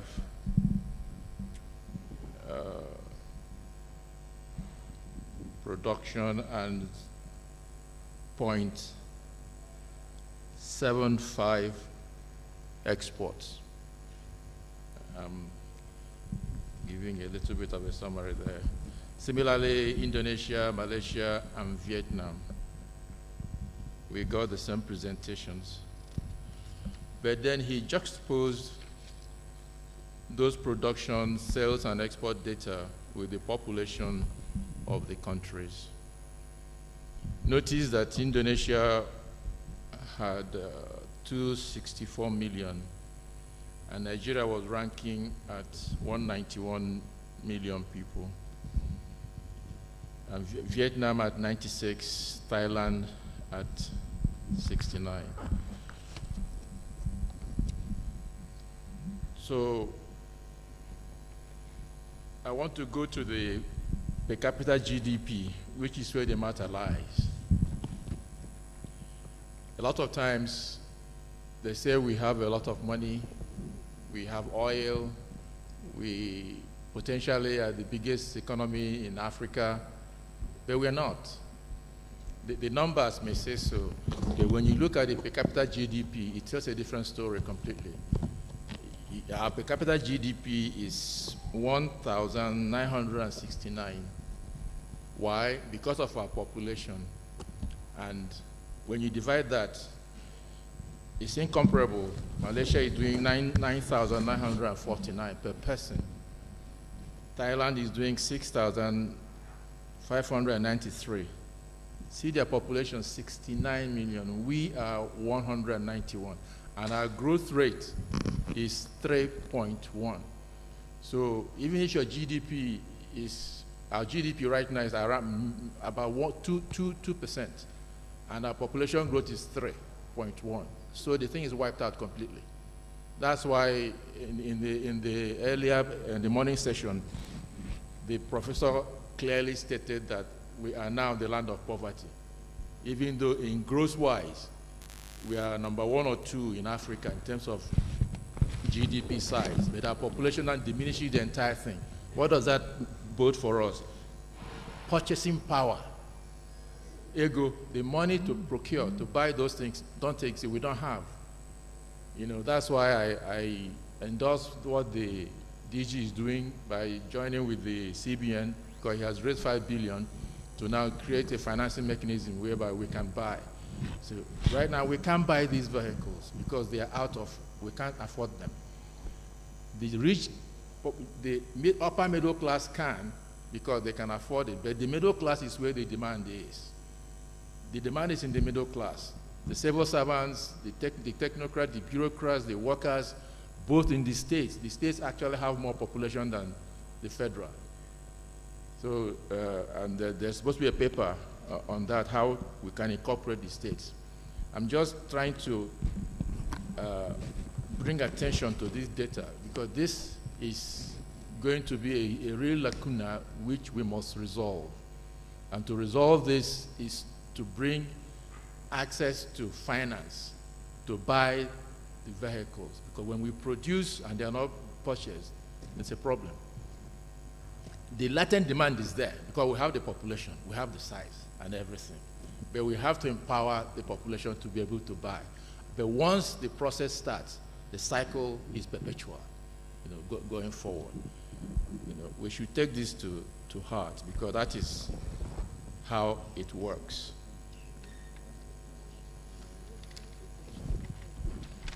He proceeds to compare Thailand with Vietnam in terms of policy, stable policy and policy inconsistency. Notice that Thailand is an example of policy stability, where he exemplified with the tier one producers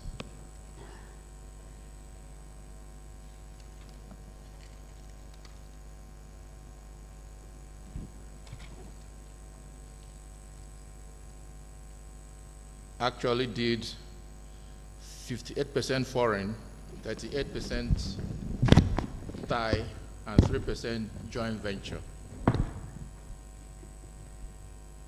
The number of players in the market, 18 car makers and 9 motorcycle. Then there's a tier 2 where there's a whole bunch of them, 1,700 companies in tier 2 suppliers. And these tier 1 and 2 actually go hand in hand. But you can see after Thailand suffered enormously through coups in the 70s and 80s, they're now stabilized and the policy is working for them and so on. And they are on the march. On the other hand, Vietnam has gone through policy inconsistency in terms of taxes. the consumption tax was imposed in 2002 to 2006, and it depressed the volume of purchases in the market. And you know that VAT and consumption tax are regressive tax, they are negative taxes. It affects the poor more. That is the middle class and the lower middle class. But later on, there seemed to be a change in that, and we can see a rise in the sales. And that brings us to this idea of chicken and egg problem. That is actually where Nigeria is today. And then he progresses to now talk about what we can do by having access to component manufacturers. This needs to be elucidated some more. There are about 2,200 parts in the current vehicle, the car that we drive.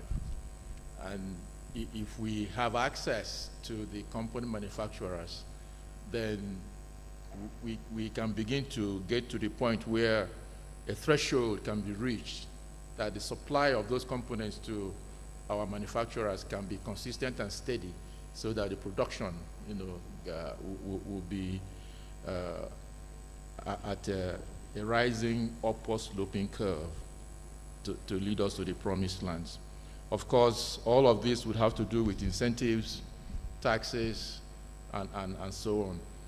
That takes us back to what the chairman, the Senate Committee on Industry was trying to do, to codify the policies so that there will be consistent policies going forward, instead of policy changing overnight.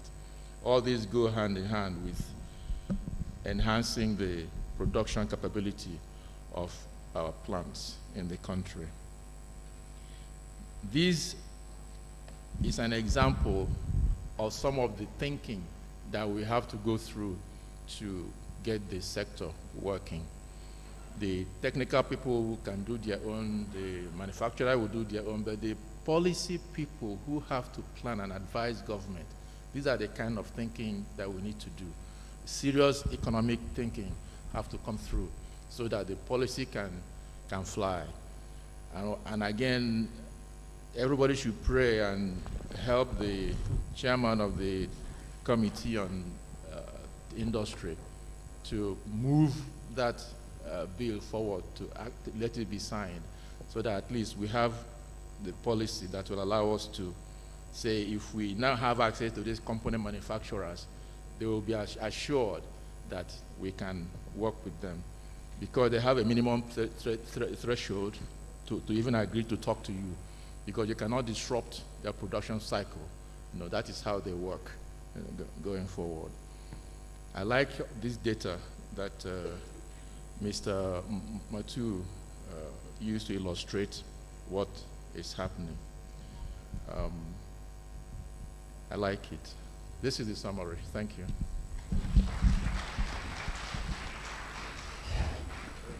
Let's give him another round of applause. Yes, before we go into question and answer, we still want to confirm if we have the representative of the Honorable Minister of Finance here. Okay, if it's not here, I will read the topic given to her.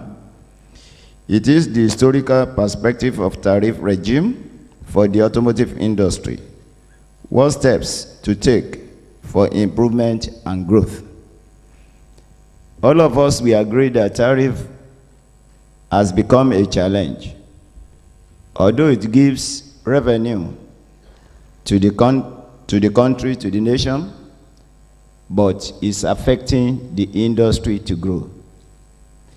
There was a time when National Automotive Council, which is now National Automotive Design and Development Council, started giving soft loan to manufacturers of vehicles, of motorcycles, of bicycles, and components. Because of tariff, which is being done by Ministry of Finance, it was brought down.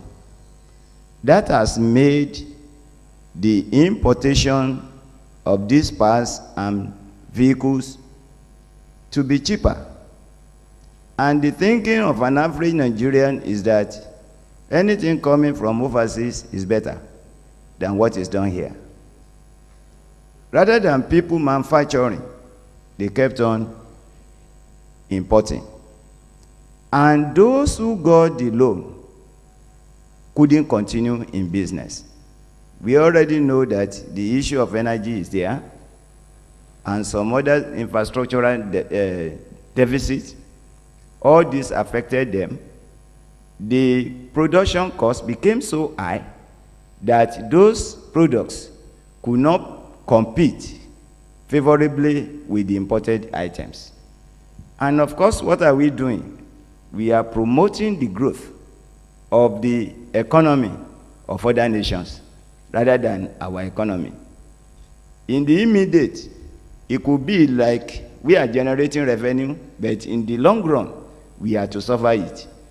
And that is the reason why we have very high unemployment rate as well as low GDP. Then we gave a topic to CBN, which is Funding Vehicle Purchase Finance Scheme, the role of the Central Bank of Nigeria, financial and non-financial institutions. We all know in this country that for you to buy a vehicle, you must have all the money. And how many people can afford it? Of course, Prof said in the morning that up to 86% of the population is poor. People cannot even afford to make ends meet, talk less of buying vehicles.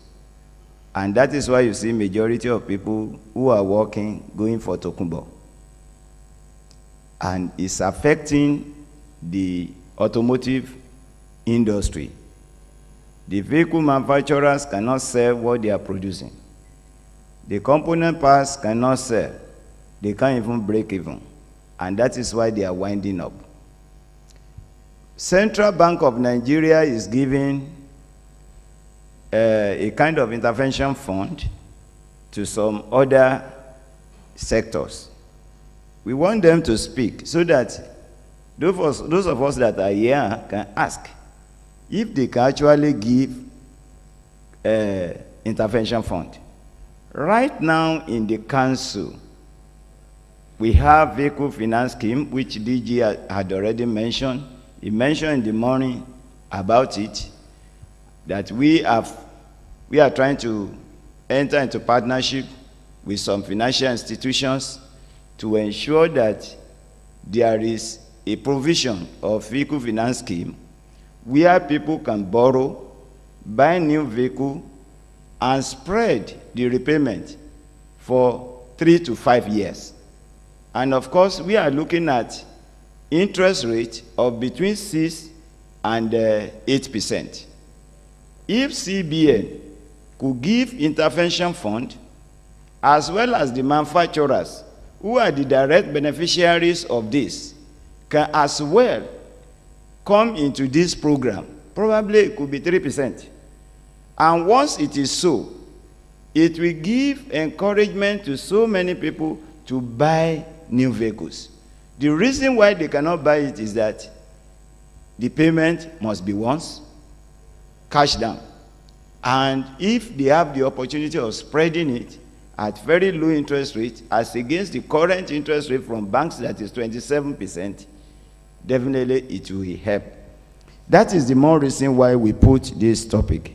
Like I mentioned in the morning, the aim of the DG is to ensure that synergy is built, to open our eyes that there are other agencies who have roles to play.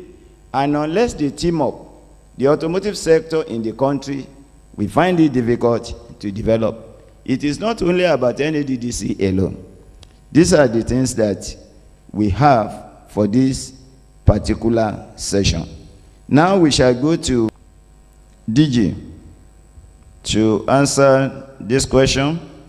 And this question asked by Mr. Luadari will equally be explained by the custom.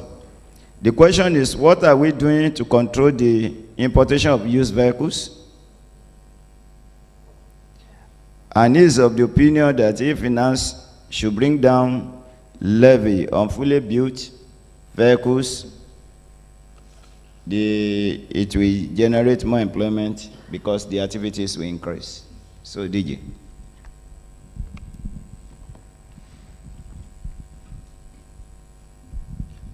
Thank you once again for the very important questions. Regarding the importation of Tokumbo vehicles, as you're aware, already the land borders are closed. So any vehicle brought into the country through the land borders is one that has been smuggled. Legally, vehicles can only be brought through the ports. Now, what we have done through the policy is to discourage that importation. We have hiked the import duty of used vehicles to 35%. It was much lower before the policy went into effect. So actually,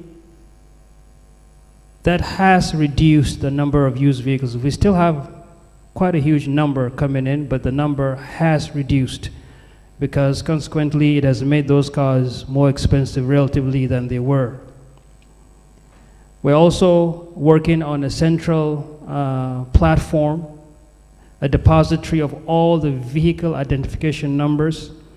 When this comes online, and we're working very closely with customs and we're getting their support, when this comes online, the only vehicles on that depository would be the ones that have come in legally.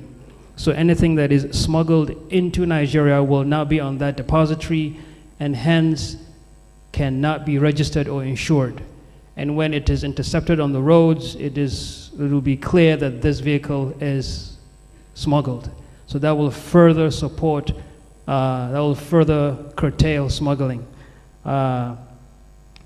And then we're also looking at using technology. It's called data dotting, where these very micro dots that contain unique information on the vehicle, you can't see them with the naked eye, but with a microscope you can see them, and they're put into paint and then sprayed in like critical locations of the vehicle, maybe in the engine and all certain locations. So if a car happens to be smuggled, it wouldn't go through that process. If a vehicle is stolen, it wouldn't go through that process. So we'll curtail and clean up that system. But yes, Tokumbo have to be curtailed, but we also understand it has to be done strategically. We just can't wake up tomorrow morning and say we've banned all used vehicles, because a lot of people, that's the only thing they can afford. So it has to be strategic. As we ban them, we ensure that local production is increased. Yes, you have more questions. Sorry, DJ. Sorry, sir, you have more to answer. Mr. Bawa GM Pan is of the opinion about several models being in the market, and we are bringing several OEMs, even though Nigeria has the population, but with the number of brands that are there, it appears that no particular manufacturing company will even break even. So what are we doing to curtail probably to a sizable models that can make these automotive plants to thrive? Yes. Well, our population is at least 190 million and growing very fast. And I believe by 2050, if I'm right, we're projected to be the third most populous country in the world. So even at 200 million, it appears Nigeria is just starting. So currently, all things being equal, Nigeria can absorb, with the right economic structure, jobs, or GDP, we can absorb 1.5 to 2 million vehicles per year. So the potential is there.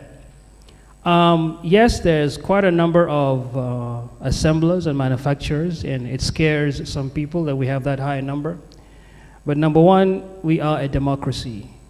If a person or a company meets certain requirements, you can't just turn it down. But I do agree, and I had a discussion with the gentleman from SON during the tea break. We intend, SON and NADDC and other stakeholders, to really sit down, probably also with the collaboration of the international community. We also discussed something similar with UNICEF.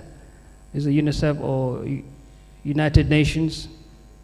Towards developing certain automotive standards that would be applicable to Nigeria. Because currently, we don't have them. If a vehicle comes in from America, we make sure they meet American standards. If it comes in from Japan, we make sure they meet Japanese standards. But where are those Nigerian standards specifically? So I think by the time we get there, we're going to be working on that.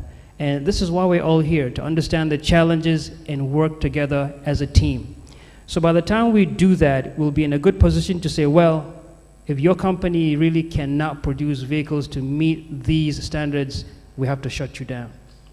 And we're also in the process of putting together an emergency task force in the agency with other stakeholders to begin to go around. And we've already started to do that.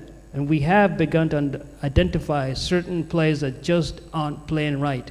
And we're not renewing their licenses. So we will continue on that. We'll go out there. There are some great companies doing some great things, and we hope to continue working with them to further support them.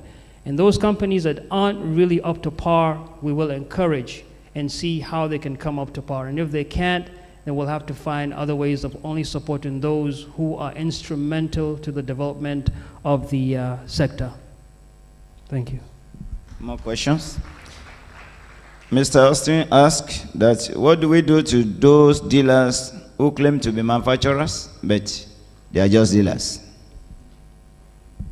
I believe this is the same thing as the other question. And to add to that, what we will also be doing is, as we get more vehicles produced in Nigeria, so a lot of these importers are afraid, what do we do now? If our job is threatened, we can't go out and bring in these vehicles from overseas because now they're all produced locally. Well, we hope, and we're working on how do we transition.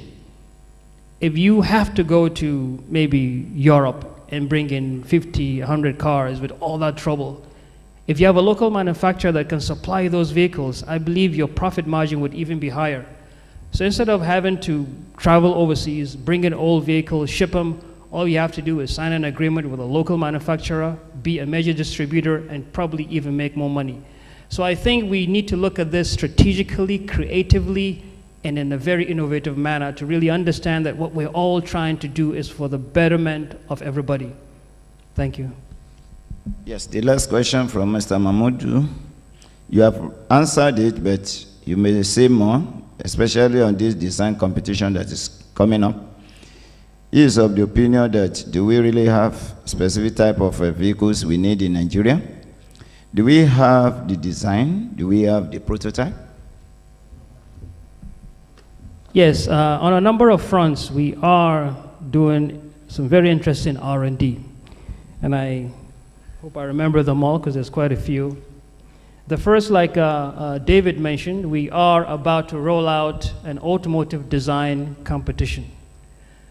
We all understand that a lot of these nations that have really progressed, and not just in the automotive sector, you look at aerospace, you look at agriculture, architecture, a nation can only move forward by developing the skills within that country.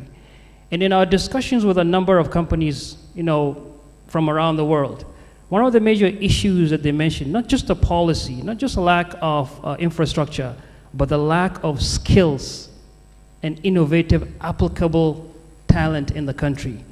So we are willing, like I said earlier, empowering youth is crucial, and it's something I personally hold dear. So we're doing an automotive design competition, which we will be rolling out soon, to look at 2 categories of vehicles. An intracity mini taxi. What's the next evolution of what we call a keke napep? What do these young Nigerians have in their minds that they think can replace or evolve the keke napep? The other one is this emphasis that the current administration has given to agriculture in terms of empowering farmers. do we really have like a tractor that the common farmer in the villages can afford? So I've read about, I've seen pictures of young Nigerians coming up with concepts of mini tractors. So that's the next category. So two categories across the country, we'll choose the winners, bring them in to our R&D, and then see how we can develop fully functional prototypes. Now, the question is, when you say Nigerian design and develop vehicle, no country, we must be very clear, no one country anymore completely develops or produces a vehicle. The company I work for, GM, components come from Japan, components come from Mexico, from China. So what we have to continue to do is, how does Nigeria become relevant in the global automotive sector, being a central hub where vehicles are produced in collaboration with valuable and credible stakeholders from around the world. But we must continue, like I said, to develop that creativity, because the only way we can be active members of the global economy. Do we have any more? Please, we want to move to the last technical session.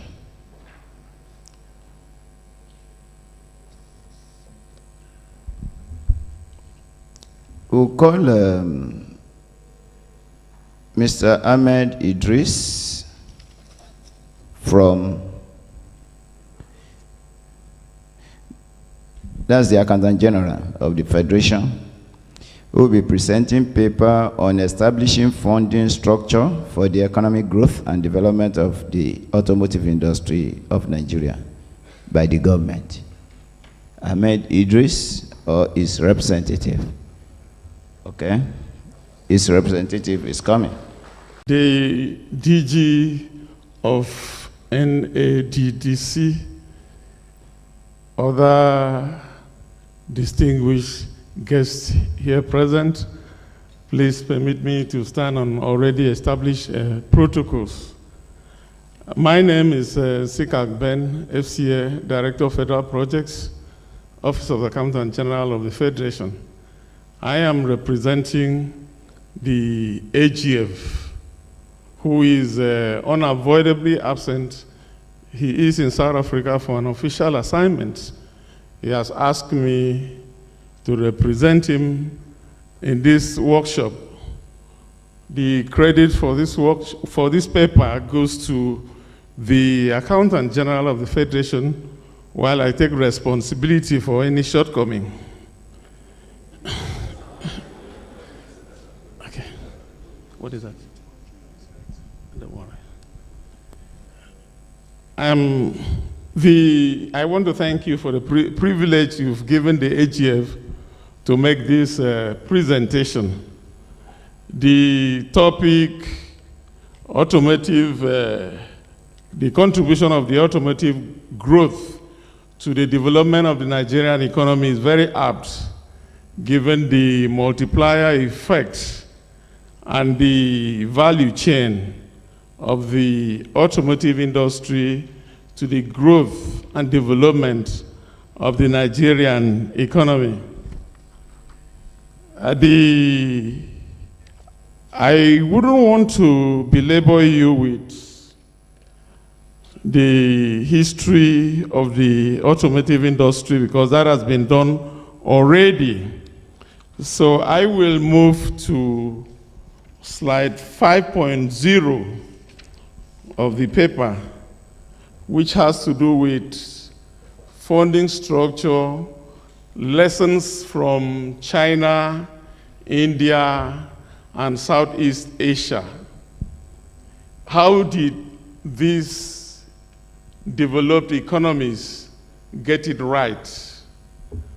How were the automobile industries in China, India, and South Asia funded? The China auto industry, in only less than 50 years, became the world's biggest and currently has the highest growth potential. According to the data from the China statistical year 1990 to 2011, vehicle ownership increased by 56 times between 1990 and 2011. With the Chinese automobile policy, a Chinese automobile company can form joint ventures with multiple foreign car manufacturers. Instead of exporting cars to China, foreign car companies can form joint ventures with Chinese car makers to directly produce cars in China. This accounted for 2/3 of the passenger vehicle market. Vehicle prices dropped by 33% from 2004 to 2009 because of this particular policy. The decrease in markup from intensified competition accounted for about 1/3 of this change, and the rest came from cost reduction measures through learning curve. China also, by late 1999, introduced the Go Out Global policy, which was a deliberate policy by China to encourage investment in automobile industry outside China. As a result of this policy, the automobile industry in China expanded expanded into foreign markets between 2003 and 2012. China auto producers expanded abroad in more than 27 countries, establishing 546 companies and institutes. The most favored destinations, however, seem to be developed countries, with Europe taking the lead with 37% of outward foreign direct investment, followed by North America. Now, the outward foreign direct investment was a policy by China whereby substantial investments were made in Europe, Japan, and North America. And then Chinese engineers were sent out to clusters of few companies in these countries. They had to understudy the technology of these companies, and then they came back to replicate same in China.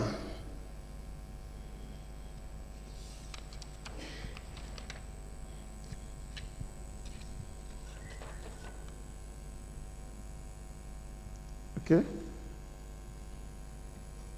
In Europe, Chinese automotive firms' investment, okay, we have spoken about that. Lessons from India. India, for instance, funded the development of our automotive industry through foreign direct investments, where investors were given 100% ownership in the auto industry. This led to several important dimensions, such as increase in production of a number of vehicles, export of vehicles to the UK, Netherlands, South Africa also increased tremendously. As a result of this policy, there was increase in earnings from foreign exchange. And this impacted positively on India's GDP of more than 7% between 2014 and 2016. The story of Southeast Asia. In Southeast Asia, Thailand used open door policy allowing fully owned subsidiaries of foreign automobile multinational companies. And then they abandoned local content requirements in year 2000. This policy resulted in increased production of automobiles, and they started exportation. In Malaysia, on the other hand, A state-driven national automobile policy was pursued in 1980, building national champions.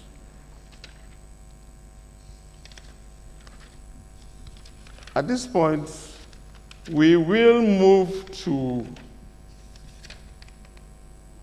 8.0 of our presentation, which has to do with objectives of the paper.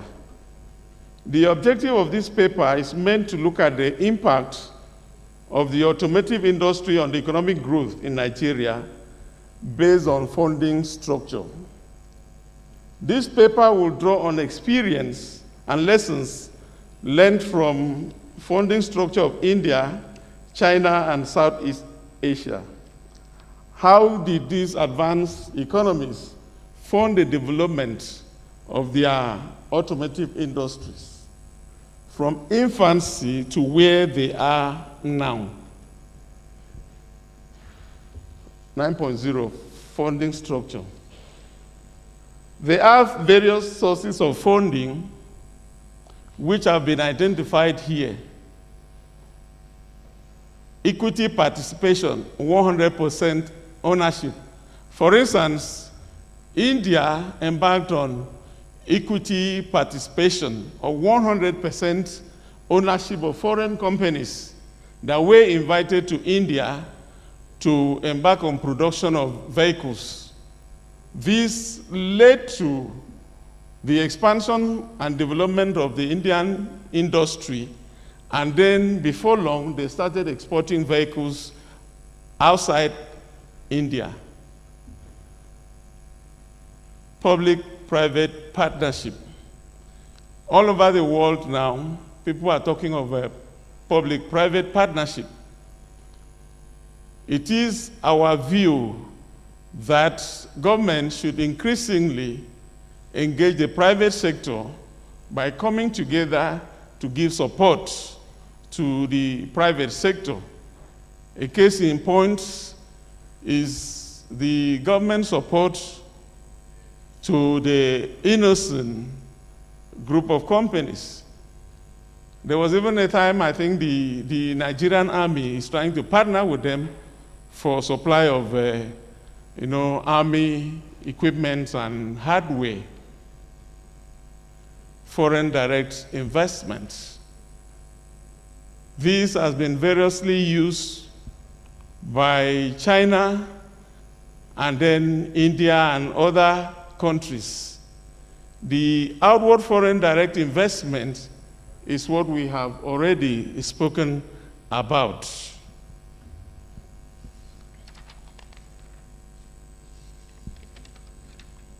Recommendations. The Chinese experience of inviting reputable automobile firms overseas to form joint ventures with local auto firms can be replicated in Nigeria. Need to sponsor automobile bill to ensure continuity and consistency of the funding policy of the automobile industry.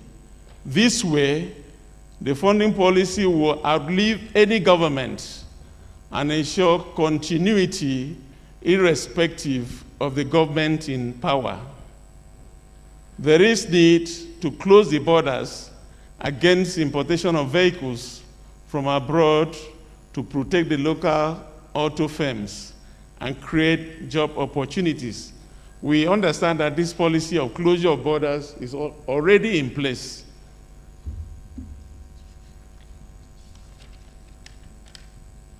Government should, as a matter of policy, revamp the iron and steel industry, which is a necessary prerequisite for the survival of the auto industry. Good enough, a clarification has been made that the iron and steel industry has not been sold, because we will need this. Provision of enabling environment, infrastructure, like constant electricity, road, rail network, and security are very essential for a viable auto industry. As we are talking now, we will need a conducive environment for the automobile industry to grow and develop in Nigeria. Even as we are inviting or expecting foreign nationals to come in and invest, we need security. This is very, very important. In conclusion, I want to thank the organizers of this seminar and workshop for this privilege they have given us to interact. It is our view that the points and issues raised here are meant to stimulate thinking and then set the tone for further deliberations. Thank you so much. God bless Nigeria. God bless NADDC. Thank you. Thank you very much. Another round of applause. Yes. I'm the chairman of this occasion. Distinguished participants, ladies and gentlemen.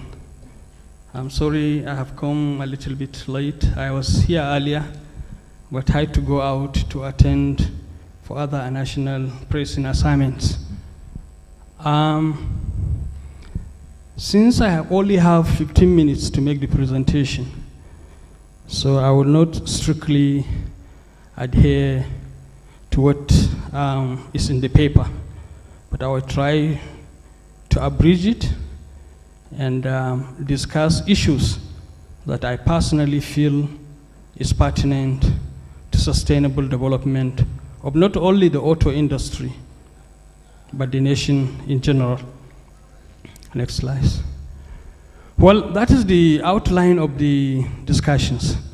During the morning session, the paper presented by the DG agreement, we have to subject that agreement into evaluation under three major perspectives: the legal perspective, the economic perspective, but more importantly, the technical perspective.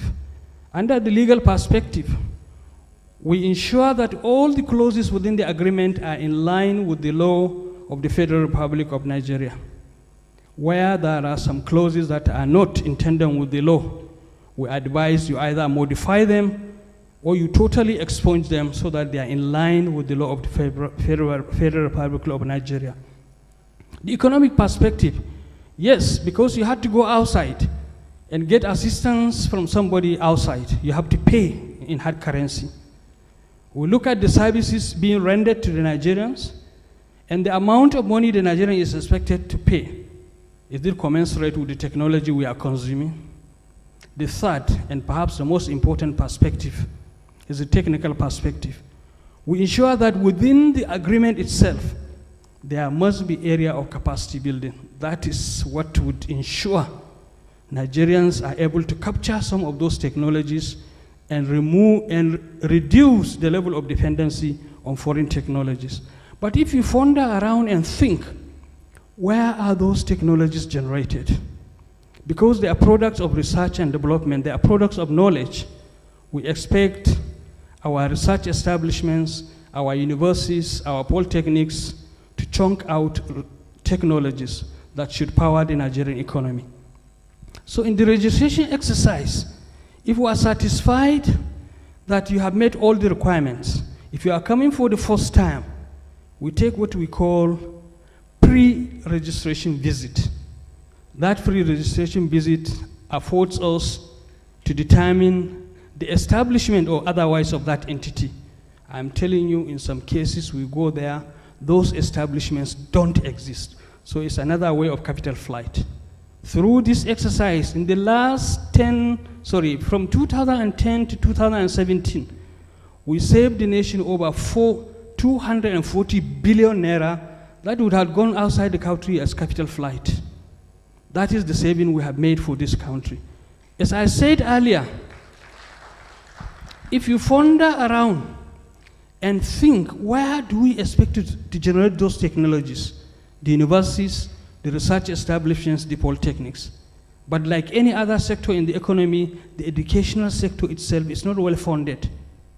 and research and development in this case is most affected. Where you have very little grant to undertake credible research and development, you may not expect much to come out of that research. Garbage in, garbage out.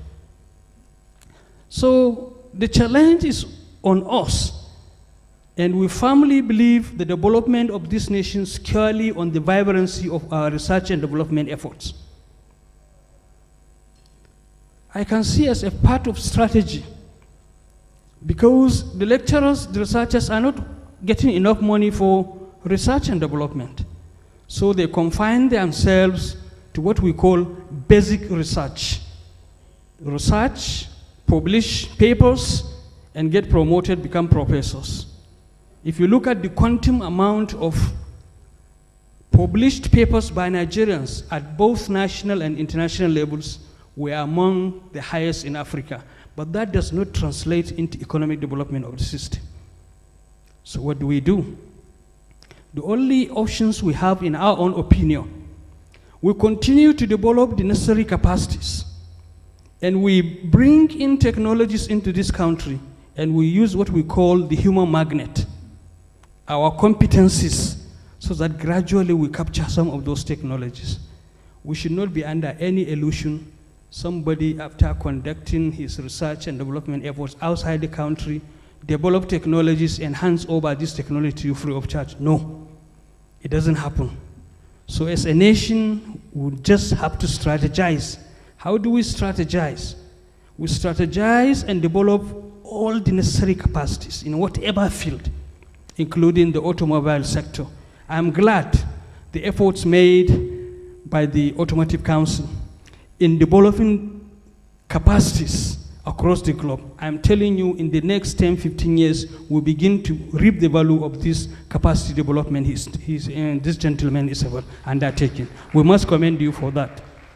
So if you develop the necessary capacities, and you have a firm policy that will ensure that any technology importer bringing into technology into this country, we have our magnet, and the magnet will capture it, so that gradually we reduce the level of foreign technology consumption. If you look at the scenario, how, apart from the funding, we have a very weak intellectual property culture in the universities, in the research establishments. Even though the funding is so weak, still you see innovations coming out from the universities, from the research establishments. But because we have a poor culture of patenting, poor culture of protecting our intellectual assets, we end up giving it out to the public. What do I mean by that? If you come up with any innovation or invention that has the potential to translate into product and services, the first thing is protect it. How do you protect it? It's like if you have a land that does not have certificate of occupancy, it's certainly liable to encroachment. So also your intellectual assets. NOTAP assists researchers, innovators to protect their intellectual assets, because this is the first stage of commercialization of any research and development efforts. The researcher himself cannot go beyond the research, cannot commercialize the research and development efforts he has made. We need entrepreneurs, we need the private sector. And unless it is fully secured, no any private sector would put his money in something that is not patented. So what we do in NOTAP, if you come out with any innovation which we feel it needs to be protected, we do it to you free of charge. How do we do it? We call you, fill the necessary forms, we assist you to fill the necessary forms, we assist you write the necessary claims, we take it to the patent registry, pay the patenting fee, we only call you to come and collect your patent certificates. That is our contribution to the changing of the culture of weak intellectual property. We have made striking differences. When we came in 2015, I'm telling you, through NOTAP, only 5 patented technologies certificates were able to secure. We briefed our Honorable Minister of Science and Technology, Dr. Obonoye Onu. That is why it is good to have a square peg in a square hole. When we made the presentation, he said, it's not good enough. He gave us a marching order. I'm telling you, by 2016, the number rose to 16. He said it was not good enough. By 2018, we got 50 technologies patented. By the end of 2018, we have surpassed what we had in 2017. So it is working. So we go into the universities, the research establishment, to establish what we call intellectual property and technology transfer offices. All this is to sensitize Nigerians and begin to change their poor culture of intellectual property. How do we do it? After establishing the office, we sensitize the university community. After sensitizing the community, we give them a veritable source of information that will help to broaden their thinking, will help to broaden the scope of research and development. If, say, you are working on mechatronics, because we have an excellent relationship with World Intellectual Property Organization, there is a website which Nigerians can access patented technologies. If you are working on mechatronics, you can go into that website and get over 100,000 patented technologies in that area. If you are a serious researcher, by the time you go through those patented technologies, you should be able to see opportunities where you can amend one or two of those patented technologies. Once you add a knowledge on existing knowledge, it becomes your knowledge.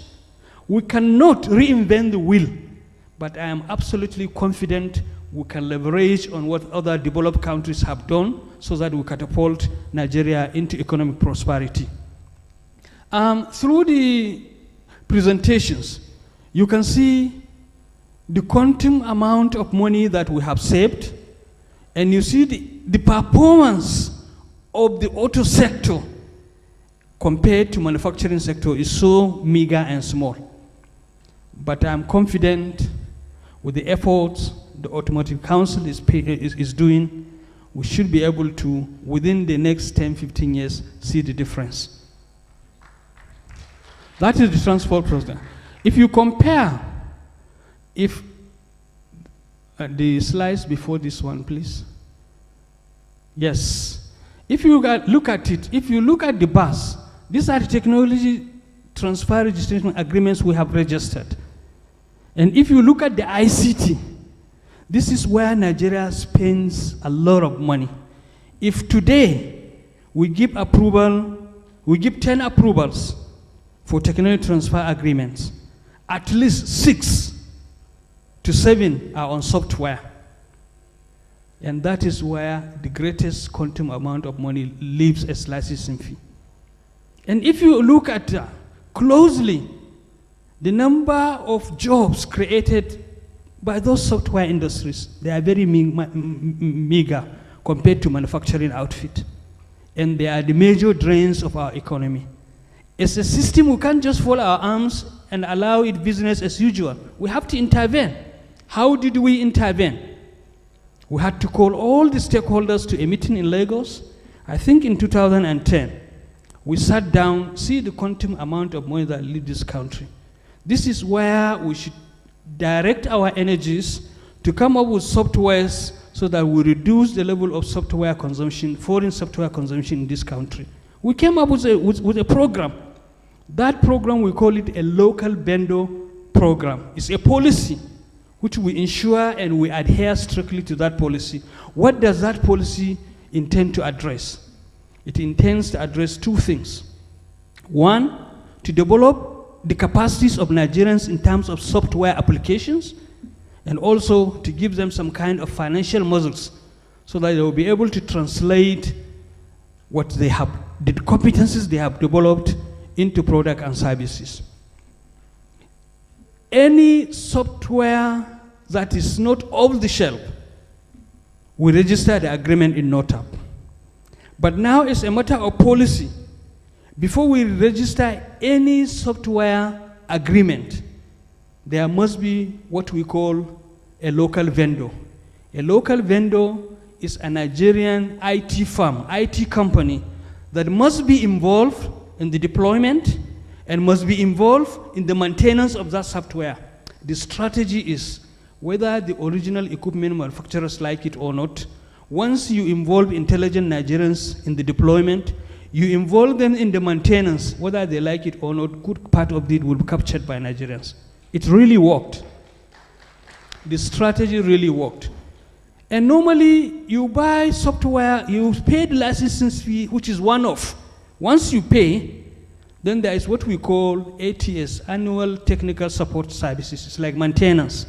And that will only come into effect after 1 year of paying the licensing fee. And that ATS is between 12 to 23% of the total cost of that software. There is one bank alone that registered an agreement worth $23 million on software. I may not have to mention the name of the bank. If you take, say, 10% of that amount, is about 2.3, let's say 2 million US dollars. So the ATS is normally between 10 to 23% of the total cost of the software. Even if you take it 10%, it's $2.3 million. Every year you have to pay the original equipment manufacturers after paying the initial $23 million. We insist that 40% of that ATS, if we take the ATS just to be 10%, that is 40% of $2 million, is about $800,000. That $800,000 should be paid to the Nigerian IT firm as their compensation, and we adhere strictly.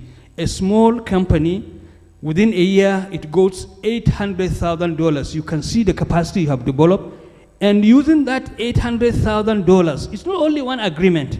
You could see the level of infrastructure they put in place. So the whole essence is development of our nation securely rests on us.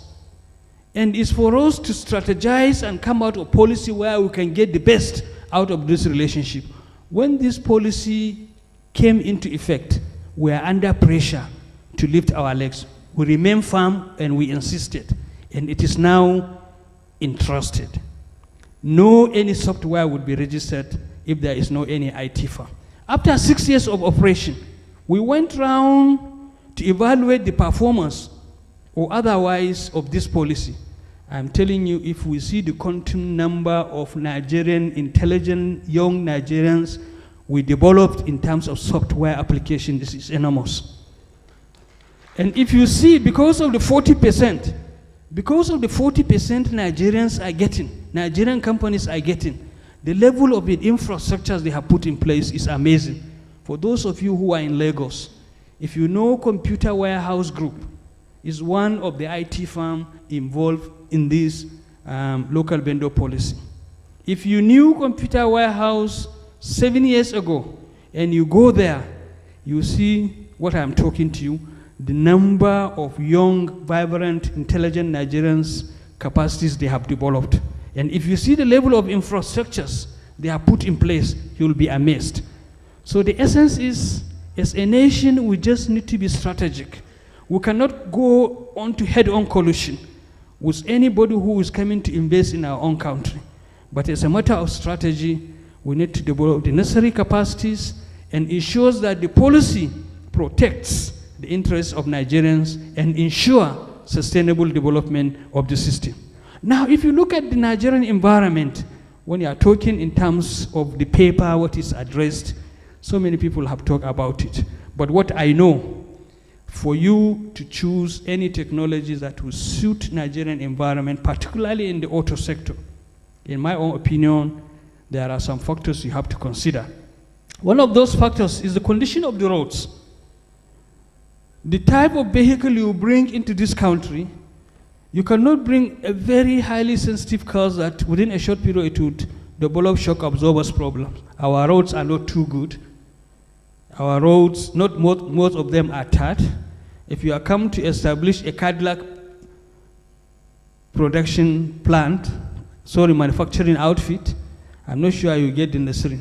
The other one is the climate.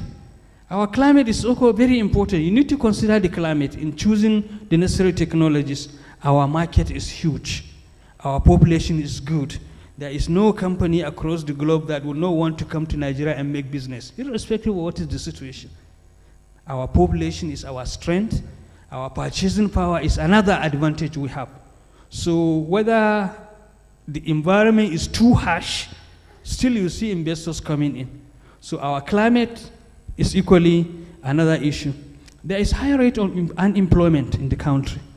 Unemployment is another area that the government is trying to tackle, but government alone cannot handle it. It is the private sector that is expected to handle and to reduce unemployment in this country. Inflation, inconsistency policy, these are all the issues that have been discussed at the. So for us to have a sustainable growth in this country, as far as we are concerned, our policy must be right. If we have a policy that say no any vehicle, as I said as I have had in the morning, no any vehicle will come across our land borders, only through our seaport, so that all necessary duties and all necessary inspections are done. Okay, how many minutes? 3 minutes? Wow, it's okay. So the other issue is, we just, as I emphasize, develop the capacity. I'm telling you, if you are able to bring the level of capacity development to a certain level, now we become what I call the magnet of all technologies coming into the system. If you don't have the capacity, even if you are exposed to other people's technology, it may mean nothing to you. You may not be able, some believe that you can steal technology. Yes, you can steal technology, but you have to have the brain to be able to steal technology. So I must emphasize that we continue to develop our own capacities. I'm confident in the next 10, 15 years, the efforts we are putting, our younger ones will come and freak on it. Yes, the culture of intellectual property. So long as we undertake research and development as a mere academic exercise, we may not be able to come out with technologies that would power the Nigerian economy. Even if by accident you hit an innovation, if you don't protect it, you rush and publish, somebody will take that same information outside the country and makes money, and comes and makes money out of you. So for you, you have to protect your intellectual assets so that you continue to reap the value of your intellectual activity. We have to improve on local content. That is what we feel is most sustainable. Any manufacturing outfit coming into this country, Nigeria is blessed. There is no local government in this country that does not have one raw material or the other. What we lack is the technology to upgrade those resources and move them to the level of the industry specification. If we insist in a car, we have more than 10 components, and quite a number of industries can emanate. Some may be able to produce bumpers, some may be able to produce headlight, so it's a synergy. You don't have one single factory that produces everything. It's a conglomeration of the activities of other industries. So the local content policy is absolutely very necessary for us to sustain our development. The infrastructure, people have talked it, but more importantly, linkages. Since the universities, the research establishments are our sources of knowledge, are our sources of development, there must be a strong link between the universities and the industries. There must be a strong link between the universities and industry.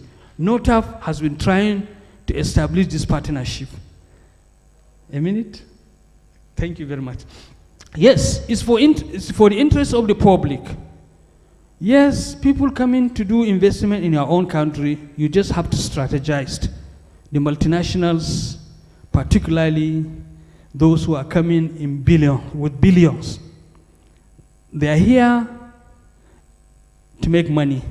You should not be under any illusion they are here to develop our own country. No, it's for us to strategize. How do you strategize? As part of their corporate social responsibilities, we can charge them to see how they assist in developing the necessary competencies. And where the competencies are developed, we need infrastructure to assist us in translating the knowledge we know into product and services. We came out with 2 projects. One, NOTAP Industry Technology Transfer Fellowship. It's a fellowship that is voluntarily contributed by the multinationals to develop the capacities of intelligent Nigerian who has finished his master's degree and is going for PhD. That is the critical mass we need to develop. Any research and development at that level, from master's to PhD, is likely to translate into product and services. Now the multinationals have started coming in to sponsor Nigerians. And the research and development of those candidates are based on the operations of those industries. The industry has a challenge somewhere. You get a Nigerian to undertake a research on that area. After undertaking the research, the results is out, is almost ready for commercialization because the need is there in the industry. Unlike what is happening, you undertake research, you keep it on the shelf and continue to gather dust. The other thing is, our infrastructure is weak, particularly the laboratories, the workshops. As part of their corporate social responsibility, we will also encourage them to assist in upgrading some of our laboratories. I'm telling you, PZ Nigeria Limited was the first to come in. In 2018, they upgraded 3 laboratories across the globe, across Nigeria. And because of the success of what had happened, they went around to those upgraded laboratories and to see area where now they will have a joint research between the universities and the industry. That linkage is absolutely necessary. Now PZ is committed to upgrading additional 6. So if other industries will also follow the same suit, I'm confident the needed synergy between the industry and the academia is what I know should sustain the economic development of this nation. It is on this note, distinguished ladies and gentlemen, I want to say thank you for inviting us, but I want to remind us, as Nigerian, we have responsibility. I do my part, you do your part, everybody does his part, so that collectively we move our nation forward. Thank you very much. Thank you very much. Let's give him another round of applause. He's indeed a lecturer. Yes, Dr. Dan Azumi Mohammed Ibrahim is from Bauchi. He had his BSc degree in agriculture, MSc in soil microbiology, and PhD in soil fertility. He had been a lecturer. He had worked with raw materials before joining UTAB. He is the Director General. Let's give him another round of applause. This paper is from Controller General, Custom Controller General. Mr. Chairman, distinguished ladies and gentlemen, good afternoon. Permit me to stand on the existing protocol. I am here to present a paper on behalf of the Controller General of Customs, Colonel Hamid Ali, retired. The strategies of building synergy between the National Automotive Design and Development Council and the Nigerian Customs Service toward combating fully built unit and used vehicle. I think there is an omission toward, So the essence of the paper, if you look at the title, how do we build synergy between Nigerian Customs Service and the Automotive Council to address the challenges of smuggling so that the objective of the auto policy could be attained. Can you give me the second slide?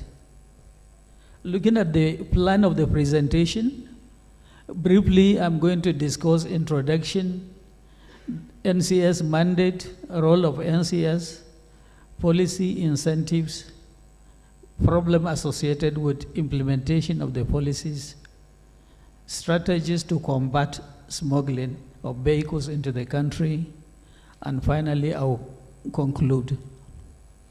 Moving at the next slide.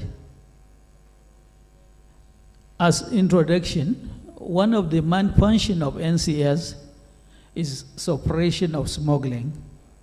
Therefore, the request to present a paper on building synergy to address the issue of smuggling is apt and has come at the right time. The aims of DDC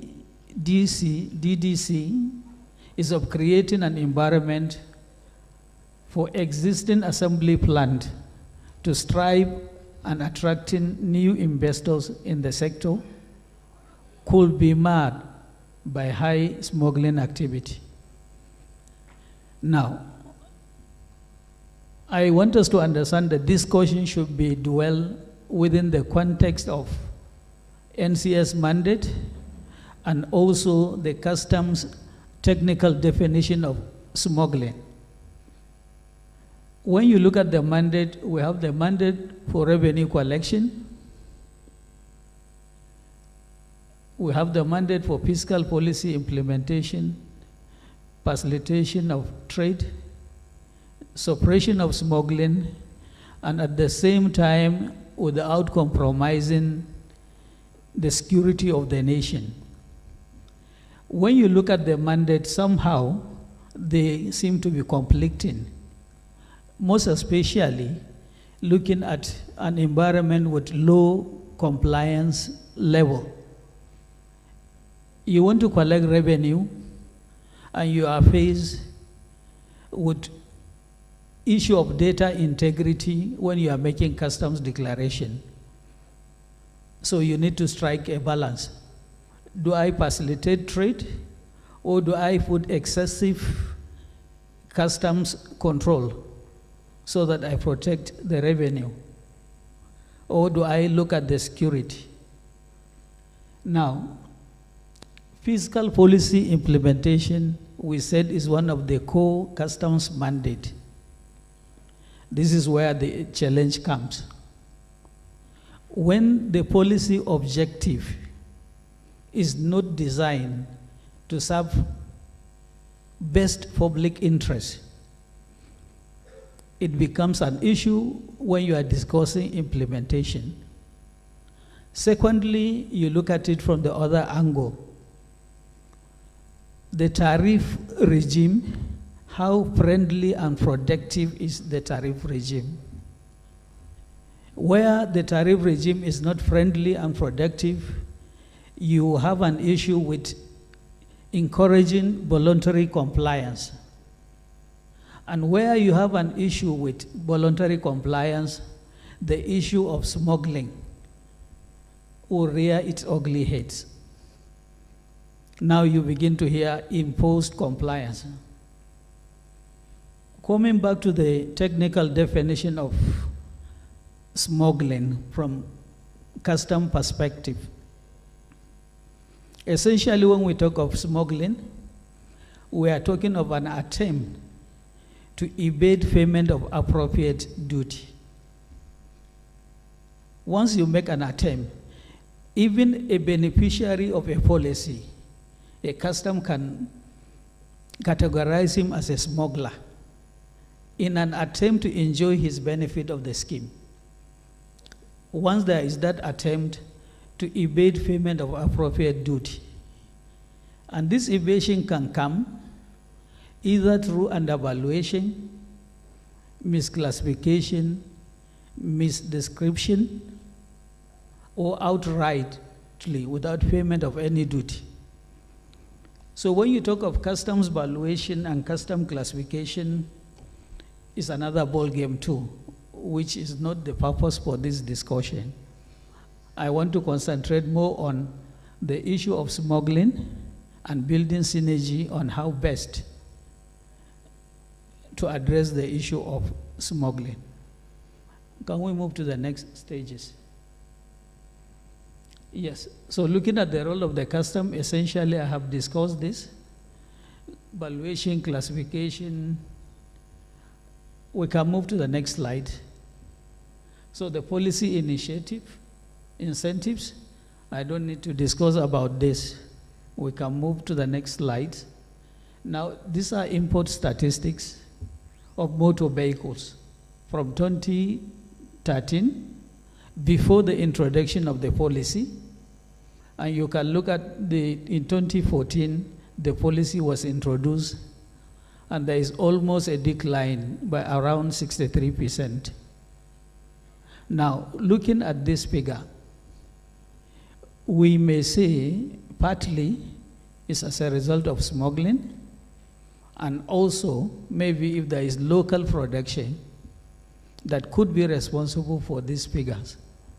Looking at 2015, 2016, and 2017, we can see we have an average of around 65% or 64%. But in 2018, you look at the number of the declaration has gone down to below to around 70,000. So the issue we ask, looking at the 5 years of the implementation of the program, most Nigerians will say the policy has not achieved the desired objectives. So why are we having serious decline in the number of vehicles importation? Since we do not have commensurate improvement in the production of local assembly vehicles. Are we having high level of smuggling, or what are the real issues? Can we look at the next slides? This is the statistic on smuggled vehicles that customs have been able to make interdiction. When you look at in terms of quantity, we had the highest in 2014 with around 2,500 vehicles, while in 2018 we had about 2,000 plus. Can we go to the next slide? Now, in terms of what we call duty paid value, in 2013 we had below 2 billion naira. But if you look at what we have in 2018, even though the number in terms of quantity is low, we had around 11.3 billion naira. So what we discovered, most of the vehicle smuggling now, they are on expensive and new vehicles. That is what the statistics is being presented here. Can we go to the next slides? So what are the problems associated with the implementation of the policy? One, lack of enabling environment. I am happy this issue has already been addressed by the previous speakers. However, I would like to add, when we talk of lack of enabling environment, our understanding, the policy has been driven toward using tariff structure to achieve the policy objective, and at the same time with little attention being given to provision of infrastructure like power, road infrastructure, security, and others. And even when you look at the ports, and if you look at this within the context of addressing the issue of smuggling, then the Nigerian ports are not attractive, and you create room for diversion. Second, we talk about identification of point or stage at which incentives are to be received. We do have challenges at what point. If you import a CKD, you are entitled to have 2 fully built. And we do know there are some companies admitted under the scheme, they do not even have an assembly line, but they have all the papers given, all authorities and authorization. And they are only with custom, they want to enjoy the benefit. So at what point? Is it after the assembly line has been imported, or at what point? Third, we talk of improper definition of SKD. There are a lot of policy somersault on this. Initially, we start with the issue of SKD1, SKD2. We were having issues of even understanding what is an SKD. When we go on, I will show you an example of imported SKD by one of the assemblers. 4, entrance of investors for policy incentive rather than development of industries. Presently, we have about 61 beneficiaries, which we believe the numbers is quite much. Third, the fifth one, registration of both smuggled and duty-paid vehicle at the licensing office. I'm happy the DG has made mention they are working on initiative to automate the platform for registration of vehicle. And I believe this is one area we also need to work closely so that we can address the issue of smuggling. This is the definition of SKD as provided by the National Automotive Council. This is an example. The body is supplied and painted or painted. The engine, gearbox, axle, suspension, drive shaft, steering, seat, tires, batteries, exhaust, etc. are supplied as individual unit for assembly. This is our own understanding and expectation that an SKD should look like. This is an example of imported SKD by an assembler. The only missing item is the headlight. So these are the challenges we face in implementing. And when you define this assembler as a smuggler for attempting to evade payment, or when you begin to use custom language, you said, okay, this is going to be classified as a motor car because it has the essential character. It's no longer an SKD, OCKD. It becomes an issue. The custom have started their wahala. Can we go to the next stage? Now, strategy. What strategy do we develop so that we can mitigate the risk of smuggling? Finally, I have come to the end of the presentation, and by conclusion, we are calling, we need to have clearly there is need to define the goal of the government fiscal policy. Are we developing a motor assembly or a motor manufacturing industry in the country? If looking at the size of the registered players currently. Thank you very much. The DG, NADDC, board members, fellow presenters, ladies and gentlemen. My name is Engineer M.B. Salong. I also work in Smeden. The DG has said I should tender his apology for not attending this workshop personally because of exigencies of office. He sent the paper directly from Brazil yesterday, and he said we must definitely attend and make this presentation.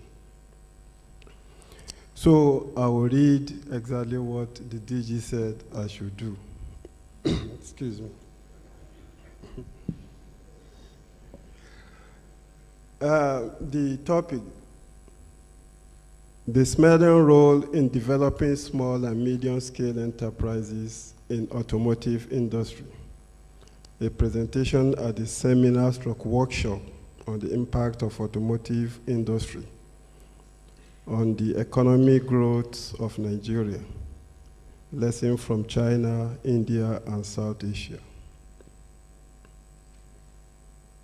I am delighted and honored to be in your midst today, not just as an invited guest, but with a rare opportunity of being a speaker at this august gathering of policymakers, practitioners, and many other relevant stakeholders in the automotive industry. You will recall that Small and Medium Enterprises Development Agency of Nigeria, SMEDAN, was established in 2003 by an act of the parliament to essentially midwife a structured and efficient MSME subsector that will encourage and enhance sustainable economic development in Nigeria. Therefore, at birth, it inherited such omnibus mandates as listed below. However, it is not conclusive. Number one, stimulating, monitoring, and coordinating the development of MSME subsector. Initiating and articulating policy ideas for small and medium enterprises growth and development. Promoting and providing access to industrial infrastructure, such as layout, industrial park, etc. Now it's time for the summary of the papers by Professor Sira Ayam. The first paper taken is by the Office of the Accountant General. The first paper taken by the Office of the Accountant General, and the title, Funding Structure for Economic Growth and Development of Automotive Industry in Nigeria.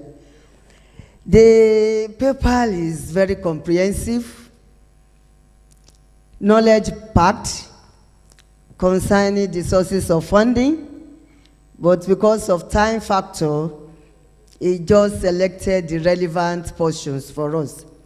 So he went straight to discuss the lessons from China, and he stated that China, less than 50 years, achieved the highest growth globally, and that is commendable. So why did China do that? The first one, joint venture, joint venture with multiple foreign car manufacturers being invited into China. So joint venture now led to reduction in the prices of vehicles, and prices dropped by 33%. That is wonderful. Between 2004 and 2009. Another strategy that China used was to launch Go Global policy. That is to look outward apart from looking inward. And that Go Global policy also made it possible for China to produce cheaper vehicles between 2003 and 2012. Apart from that, he also mentioned outward foreign direct investment, and that China received almost 37% of OFDI in Europe. So those are the strategies that China used, which we can also replicate in Nigeria. He gave us lessons from India too. India, they gave all investors 100% ownership, 100% ownership. And that attracted foreign direct investment into India and led to importation of vehicles to UK, to South Africa, and all the rest. And also increased earnings. The gross domestic product increased rapidly because of that 100% ownership given to investors. Then we have lessons from Southeast Asia.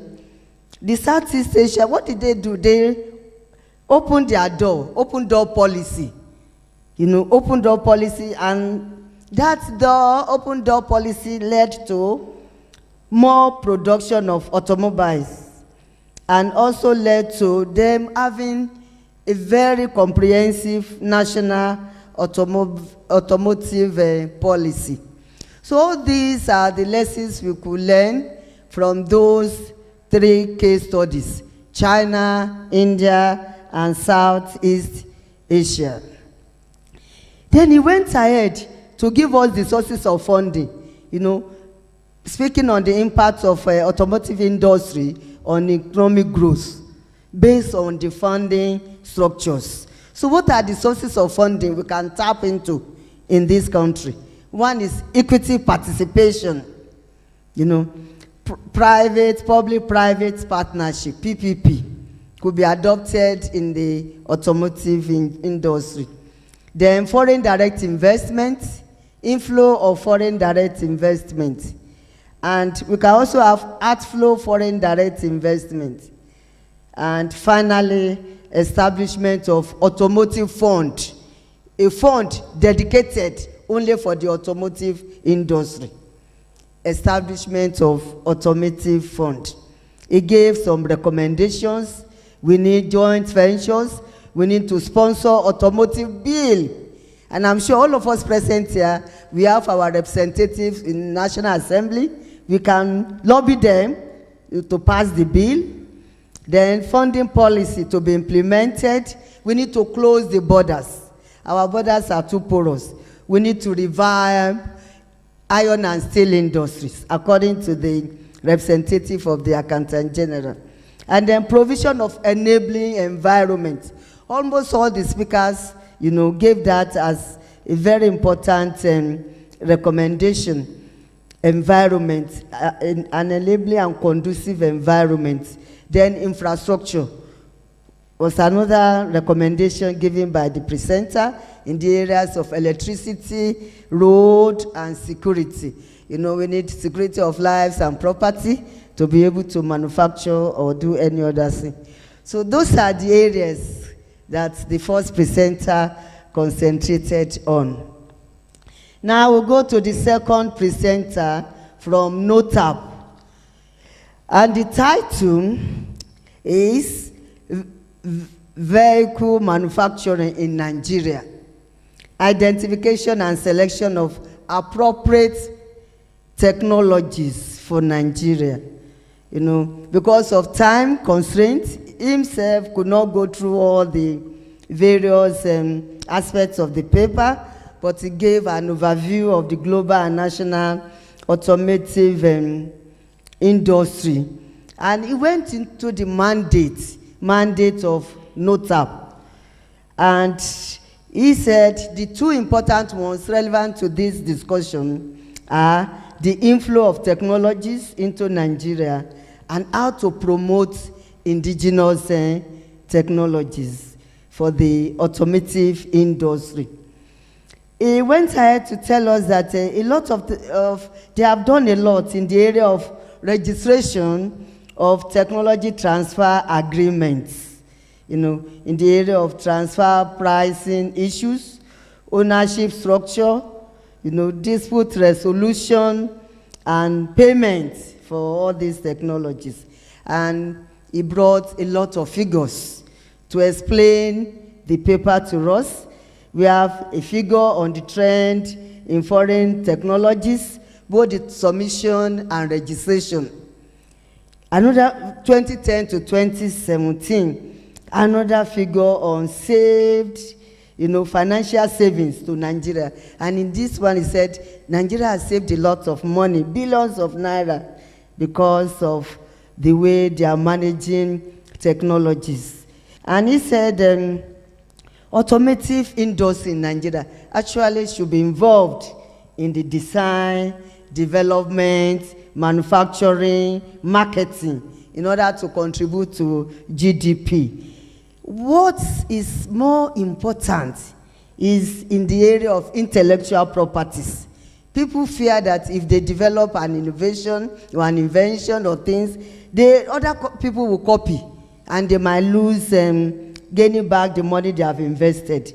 So the NOTAP is doing a lot in helping researchers, investors that have innovations and all other prototype things, technologies, that will require intellectual properties, at times free of charge. So there should be no fear.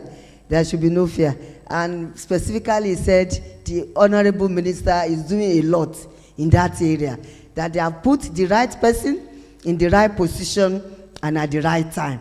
So the Honorable Minister is doing a lot, and they are doing a lot of sensitization, for the universities and research institutes. He also gave us a figure on technology transfer, TT, and another one on foreign technology agreements, those that have been transferred into Nigeria and approved. So the software also have been registered, and there must be local vendors. So we are all, we can participate. When we have technology, we can be part of the local vendors. Again, he went ahead to tell us the prospects. Nigeria, we have large population. The population is there. So anybody coming should not fear whether I will sell or not. The market is there. The resources are there. The environment, the climate is good. It's conducive. But he mentioned some challenges. Unemployment, inflation, inconsistent policy, and the issue of exchange rates. But all these are surmountable with time. So he went to make some recommendations. He provided some recommendations. One, you must get the policy right. The policy must be right and well implemented. It's not just having policy on paper, white paper. It should be well implemented. Then we need to develop our own capacity. The developed countries where we have all these technologies coming in is because they develop their own capacity. So we need to develop our own capacity, improve on the local content. Local content into all these automobiles. We need to use our own raw materials. Then the issue of infrastructure, the laboratories, the workshops should be put in place. And the need to beef up linkages between the universities and the industries, those that are into automotive industry. And finally, collective responsibility. It's your responsibility, it's my responsibility. You cannot expect the government to do everything for us. So, issue of collective responsibility is very, very paramount. He ended with issue of collective responsibility. Now, the third paper, presented by the NCS, the custom, and it is on strategies for building synergy between NADDC and custom towards combating fully built units and used vehicles. It started by telling us the mandate of NCS, the custom, the role of customs, and went into policy incentives, the problems, and the strategies, and finally the conclusion. So, it stated the mandate, that what are the mandates? The mandate one, revenue collection. Customs are to collect money for the government, to implement all its developmental projects. We have this physical policy implementation to facilitate legitimate trade, legal trade. And then we have suppression of smuggling. That is very imperative, very important. And finally, border security. We need to patrol our borders, make the borders secured, make all the borders secured. Now, he said there is always the problem of voluntary compliances, the problems of voluntary compliances, and that of smuggling. And so, there is always an attempt for people to smuggle, to evade payment of appropriate duties at all times. Nigerians, they don't want to pay the right duties. And so there's always the problem of misclassification or outright non-payment. And that is why it leads to smuggling. They don't go through the right channel so that they will not pay the right duties. He went further to show us various tables and figures and what the NCS is doing. He gave us the table on importation of vehicles, motor vehicles, and with the policy, the importation is still somehow by 2018 now, it's on the increase. With the policy being implemented, it means we still need to produce, local ones, because the importation is supposed to be decreasing, all things being equal. He went further to give us another figure on smuggling statistics. It's also on the high side. It's rising. And also we have another figure on duty paid value. That one is okay. The value is increasing. It's okay. Then problems. We have a lot of problems that NCS is currently facing that should be addressed.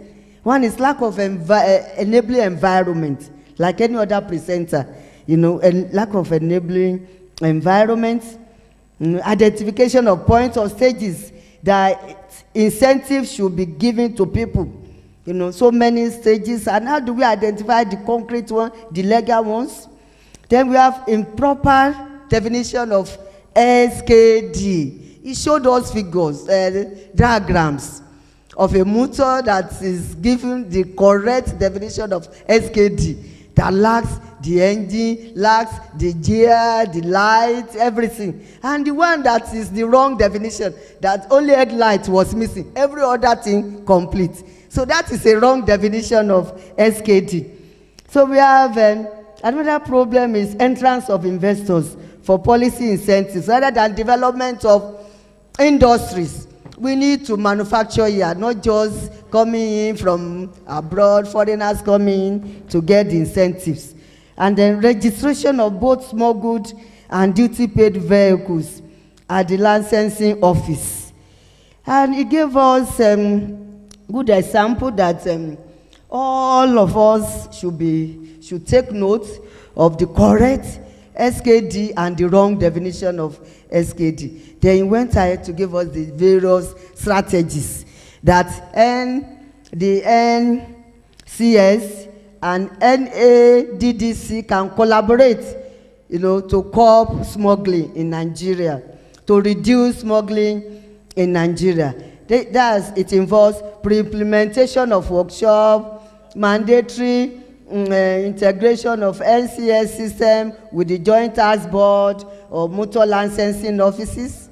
Another solution is strict application of duty exemption to only statutory exemptions. Some people want to get exemptions when they are not qualified for the exemptions. Then all MDAs must be made to seek confirmation of duty payment, duty payment, because some NDAs, that is ministries, departments and agencies, they do buy all these small good vehicles. In fact, when I was coming today, and at the entrance there, they didn't check our vehicle. I asked the driver, what happened? You are not checked. If you are carrying somebody or head of a person in your boot, how would they know? Is it because you are FD? And he said, yes, so they don't check FDA vehicles. I said, yeah. So FDA vehicles can be used to commit crimes. It's not good. They should be subjected to checks at checkpoints. And that is what he said, that even most of the MDAs, they are buying small good vehicles, because when they buy it, nobody will check them, nobody will ask for anything, and it's not proper. So it's one of the problems we are facing, and we have to address it. So now said CBN to close the exchange rates between the official and the parallel rates. The two should be closed. There should be downward review of import duties, in line with ECOWAS set. And then interest rate should be single digits. For those that are contributing to the GDP, employment creation, the growth of the economy, they should have access to single digit interest rates. Interest rates on loans should be single digits, so that they can even purchase new vehicles and also to produce locally in this country. He mentioned design and production of affordable models for Nigerians. You know, majority of Nigeria, we don't have enough. We are on the poverty line. So we need affordable models to be produced for our citizenry. And finally, he said, suspension of importation of vehicles through land borders to avert smuggling. For us to solve the problem of smuggling, we need to suspend importation of vehicles through land borders. So what do? He gave us an important question, and all of us should be ready to answer it. He said, are we to develop a motor assembly, or are we to have motor manufacturing industry? Which one do we have? Is it assembly or industry? Industry. We need to produce our own locally. So we thank the presenters from NCS. Finally, we have Smedan, and the representative of the DG has come up to give us the presentation. DG is unavoidably absent, but we are lucky he sent a representative. So the title is Smedan's role in developing SMEs in automotive industry. And the paper started by telling us that government policy of industrialization requires public-private partnership. So nobody can dispute that. For us to industrialize, the government cannot do it all alone. So we need PPP to be put in place. Then he went ahead to tell us that inclusive growth must involve the use of PPP, and Smedan has that mandate to carry along the small and medium enterprises to be able to achieve the issue of industrialization for Nigeria. And because of that, Smedan was established in 2003 to foster micro, small and medium enterprises sector and to ensure sustainable development for Nigeria. He also presented objectives and mandate of Smedan. He read them out for us.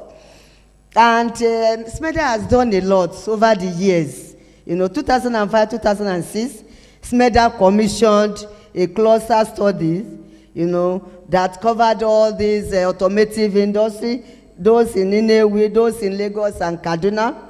Again, in 2013, Smedan, in collaboration with National Bureau of Statistics, also commissioned another survey on all the SMEs we have in this country, small and medium enterprises, their contributions to GDP, their contributions to job creation, their contribution to exports, their strengths, weaknesses, and so on. And finally, he gave us the definition of SMEs, various definitions for small-scale industries, medium-scale industries, and micro industries or enterprises. And he also he told us that projects and programs that are on the pipeline and those that are being implemented, one national BMO, skill enhancement by Smedan, hosting of National Auto Testing Center, IDC, you know, establishment of common facilities, and they also have proposed projects for the country, you know, to convert IDC to industrial parks.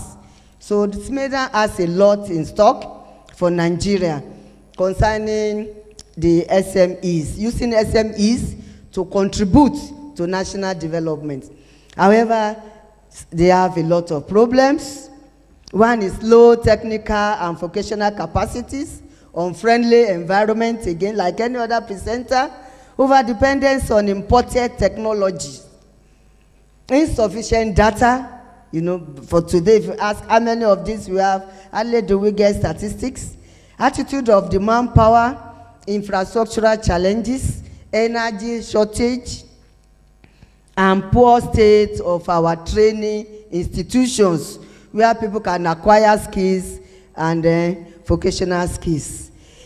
Finally, he recommended some strategies to beef up the contribution of SMEs and to make them more relevant.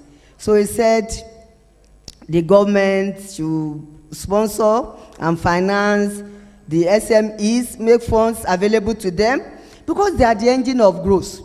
This China we are learning from Indians. You don't see big companies. They are small scale industries, SMEs. They are the one driving, the economies of China, India, and so on. So our own SMEs, we need to promote them, and through capacity building, technologies, creativity, and innovation.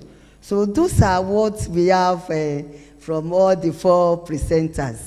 So all of us have given us thoughts that we should go home and see how we can make our own country better when we talk about automotive industry. Thank you for your attention. You are all welcome. Let's give her another round of applause. I would like to invite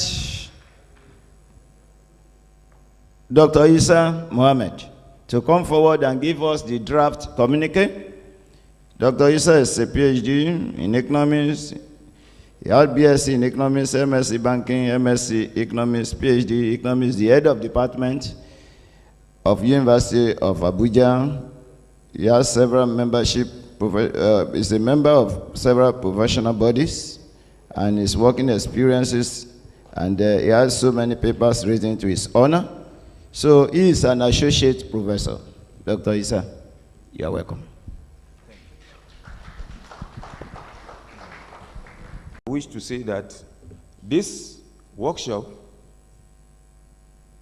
has, the participants are drawn from assembly plants. We have component and part manufacturers here, government agencies. We have seen right from the first technical session, and then this very one, financial institutions, and as well as members of the National Assembly. Also, state governors and then commissioners of transport of various states are in attendance with us here. My professor in the morning delivered a paper on this, and then comments, questions, and observations generated from there, which are very salient. From this workshop, we have been able to gather some facts, salient and very important facts, which amongst them include the following. We have seven facts that we've been able to generate from the papers presented. First is that we have been able to see that all those organized societies or the advanced economies, they encouraged the development of this automotive industry through either equity participation, public-private partnership, PPP, or foreign direct investment,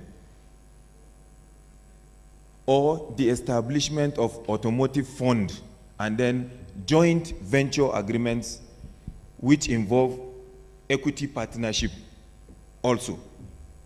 So you find out that China, India, Korea, all these countries, their automotive industries developed through the various methods or ways I mentioned earlier. Then another fact is the dynamism, changes in the global auto industry.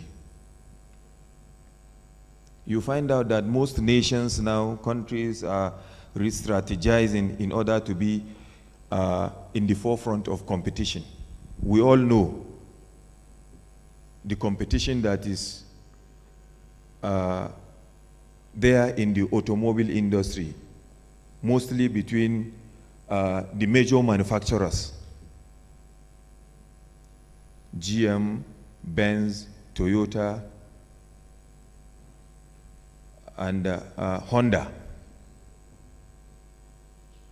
As Honda is coming out with a 2019 model, it will be a matter of weeks or months.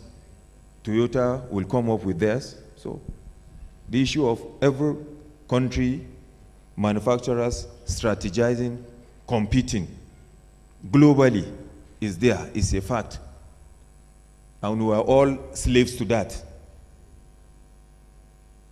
Yes, because most especially we Nigerians, once these cars, we go there, we say that we see them in auto fair, the next thing we buy these things and then we bring them home here. Instead of buying Innoson and all this locally made. Then one other fact that we have seen is the fact that the Indian automotive industry was rated as the 7th largest in the world as of 2009. And then in Asia, it is the 4th largest exporter of automobiles, of which, to an extent, even Nigeria, we import cars from India. We had the same colonizer. In terms of development, we were, some years back, we were ahead of them, but unfortunately, somewhere, somehow, now they are far, far ahead of us. Please, ladies and gentlemen, this will take us to these steps which were taken by these countries, India, China, and the Southeast nations, which borders on their auto industry. Firstly, they took active measures in their automobile industries. Through what? Through stimulating production as well as consumption.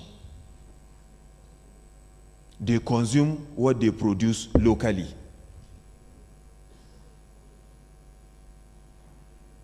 Thereby what? The multiplier effect is being felt within. The GDP is rising. The country is growing as well as developing. And they did this through some of these measures. The first one is they reduced sales tax as well as fuel tax. They have the numbers. So, and all they did was to reduce the price of cars. So affordability was there. People could afford these cars. Middle-level income, low-level income earners could afford cars. And then sales tax was equally reduced. And then they equally abolished road fees or toll gate fees. And one of the presenters here mentioned it, my professor. The Chinese government, they injected 5 million yuan as subsidy to laborers for them to buy what? To purchase light trucks and mini buses with certain engine capacity. 5 million yuan, Chinese currency, a lot of money that moved the economy. Also, the Chinese government invested heavily on new energy vehicles. Because, right, we have been talking about new energy. In the morning, two presenters exercised that fear that yes, with time, all this our dependence on oil, we have to be careful. Because now we are going, we will have rechargeable cars and what have you. And then they initiated a program of having 1,000 new energy vehicles which operated in 10 cities, 10 Chinese cities in year 2010. That also moved the Chinese automobile industry as well as the general economy.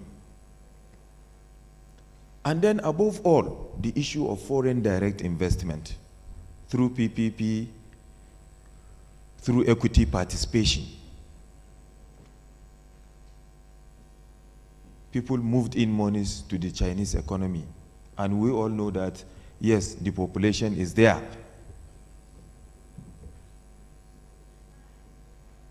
And the enabling environment was also created for the vehicle manufacturers. And in Thailand, they also used an open door policy that allowed for the establishment of subsidiaries of foreign automobile multinational corporations subsidies. That also aided the automobile industry.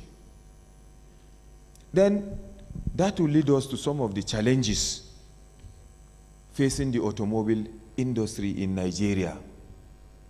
We are narrowing down to our home, to our base, to our motherland.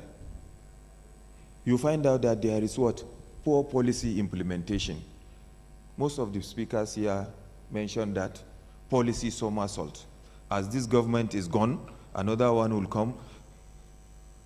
Completely that policy, they will jettison it and then come up with their own. These are some of the problems we have been facing. Then poor development of Nigeria's iron and steel industry. It was discussed in the morning also, Ajaokuta Steel Company, which is supposed to be the engine room, the base for automobile industry. Up till now, I think we were all happy when we had somebody said, yes, it is yet to be sold. It has not been sold. It's still Nigeria's property. Thank God. Then our general attitude, we prefer imported product, our quest for imported products. We rather use imported cars than made in Nigeria cars. And then there is also the politics of domination and exclusion by the equipment manufacturers, and then weak patronage of indigenous auto parts manufacturers. It's a serious challenge. Then the solutions.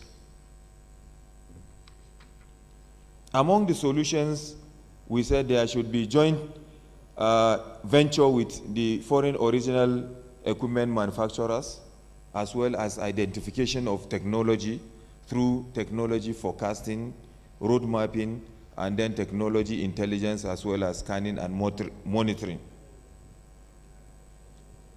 Yes. The resolutions. At the end of this workshop, it has been resolved that there is the need to sponsor an automotive bill to ensure continuity of the funding policy of automotive industry. And secondly, that Nigerian government should create the necessary enabling environment as well as infrastructure that will ensure to the development of this automobile industry. And then a policy must be put in place, or the government should enforce that. Organizations as well as individuals should patronize local manufacturers. And then that finally, that the Nigerian automotive industry can generate significant employment and income if and only if it is strategically re-engineered. Thank you for listening. Wish you all the best. Let us give him another round of applause.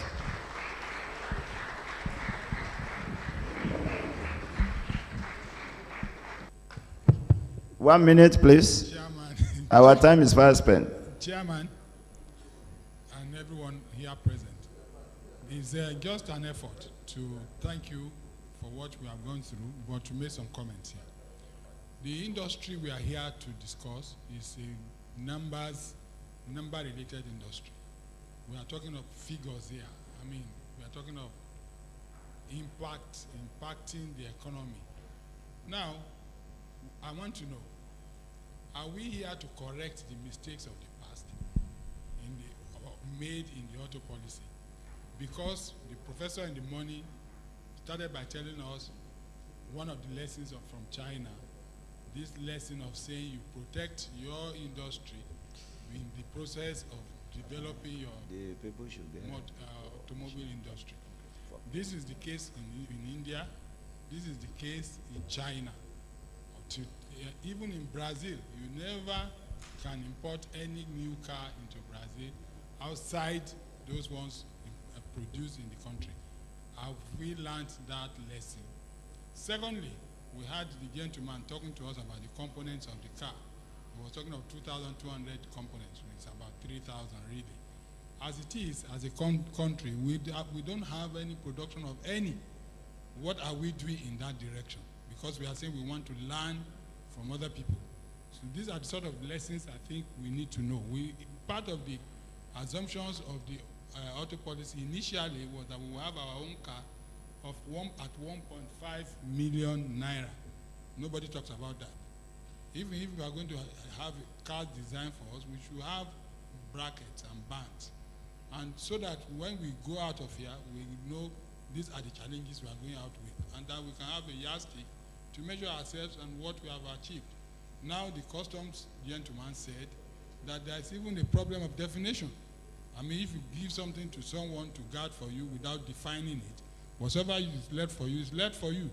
So what are we going to do there if it's talking of SKD being differently defined? Okay. And these are great problems we would like you to look into. Thank you very much, sir. So we'll call DG to give a vote of thanks. Good evening.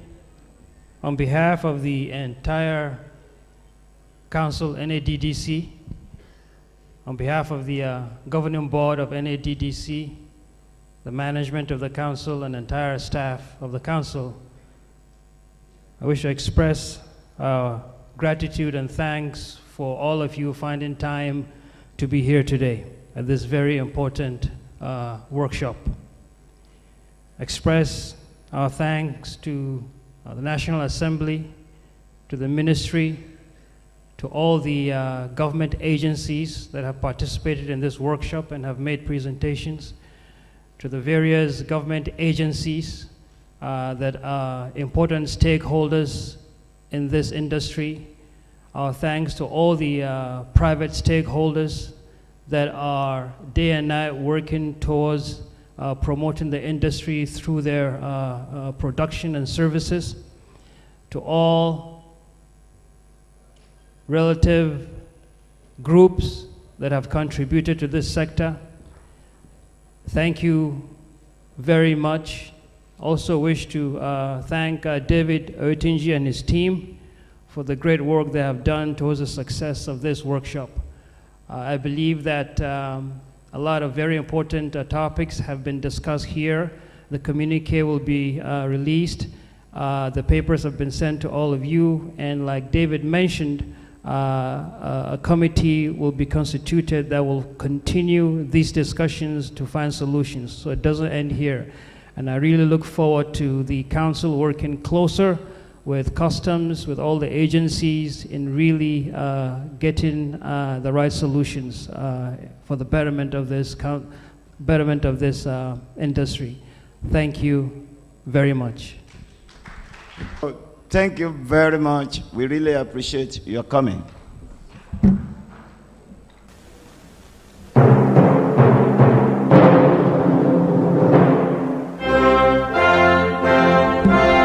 Please wait for national.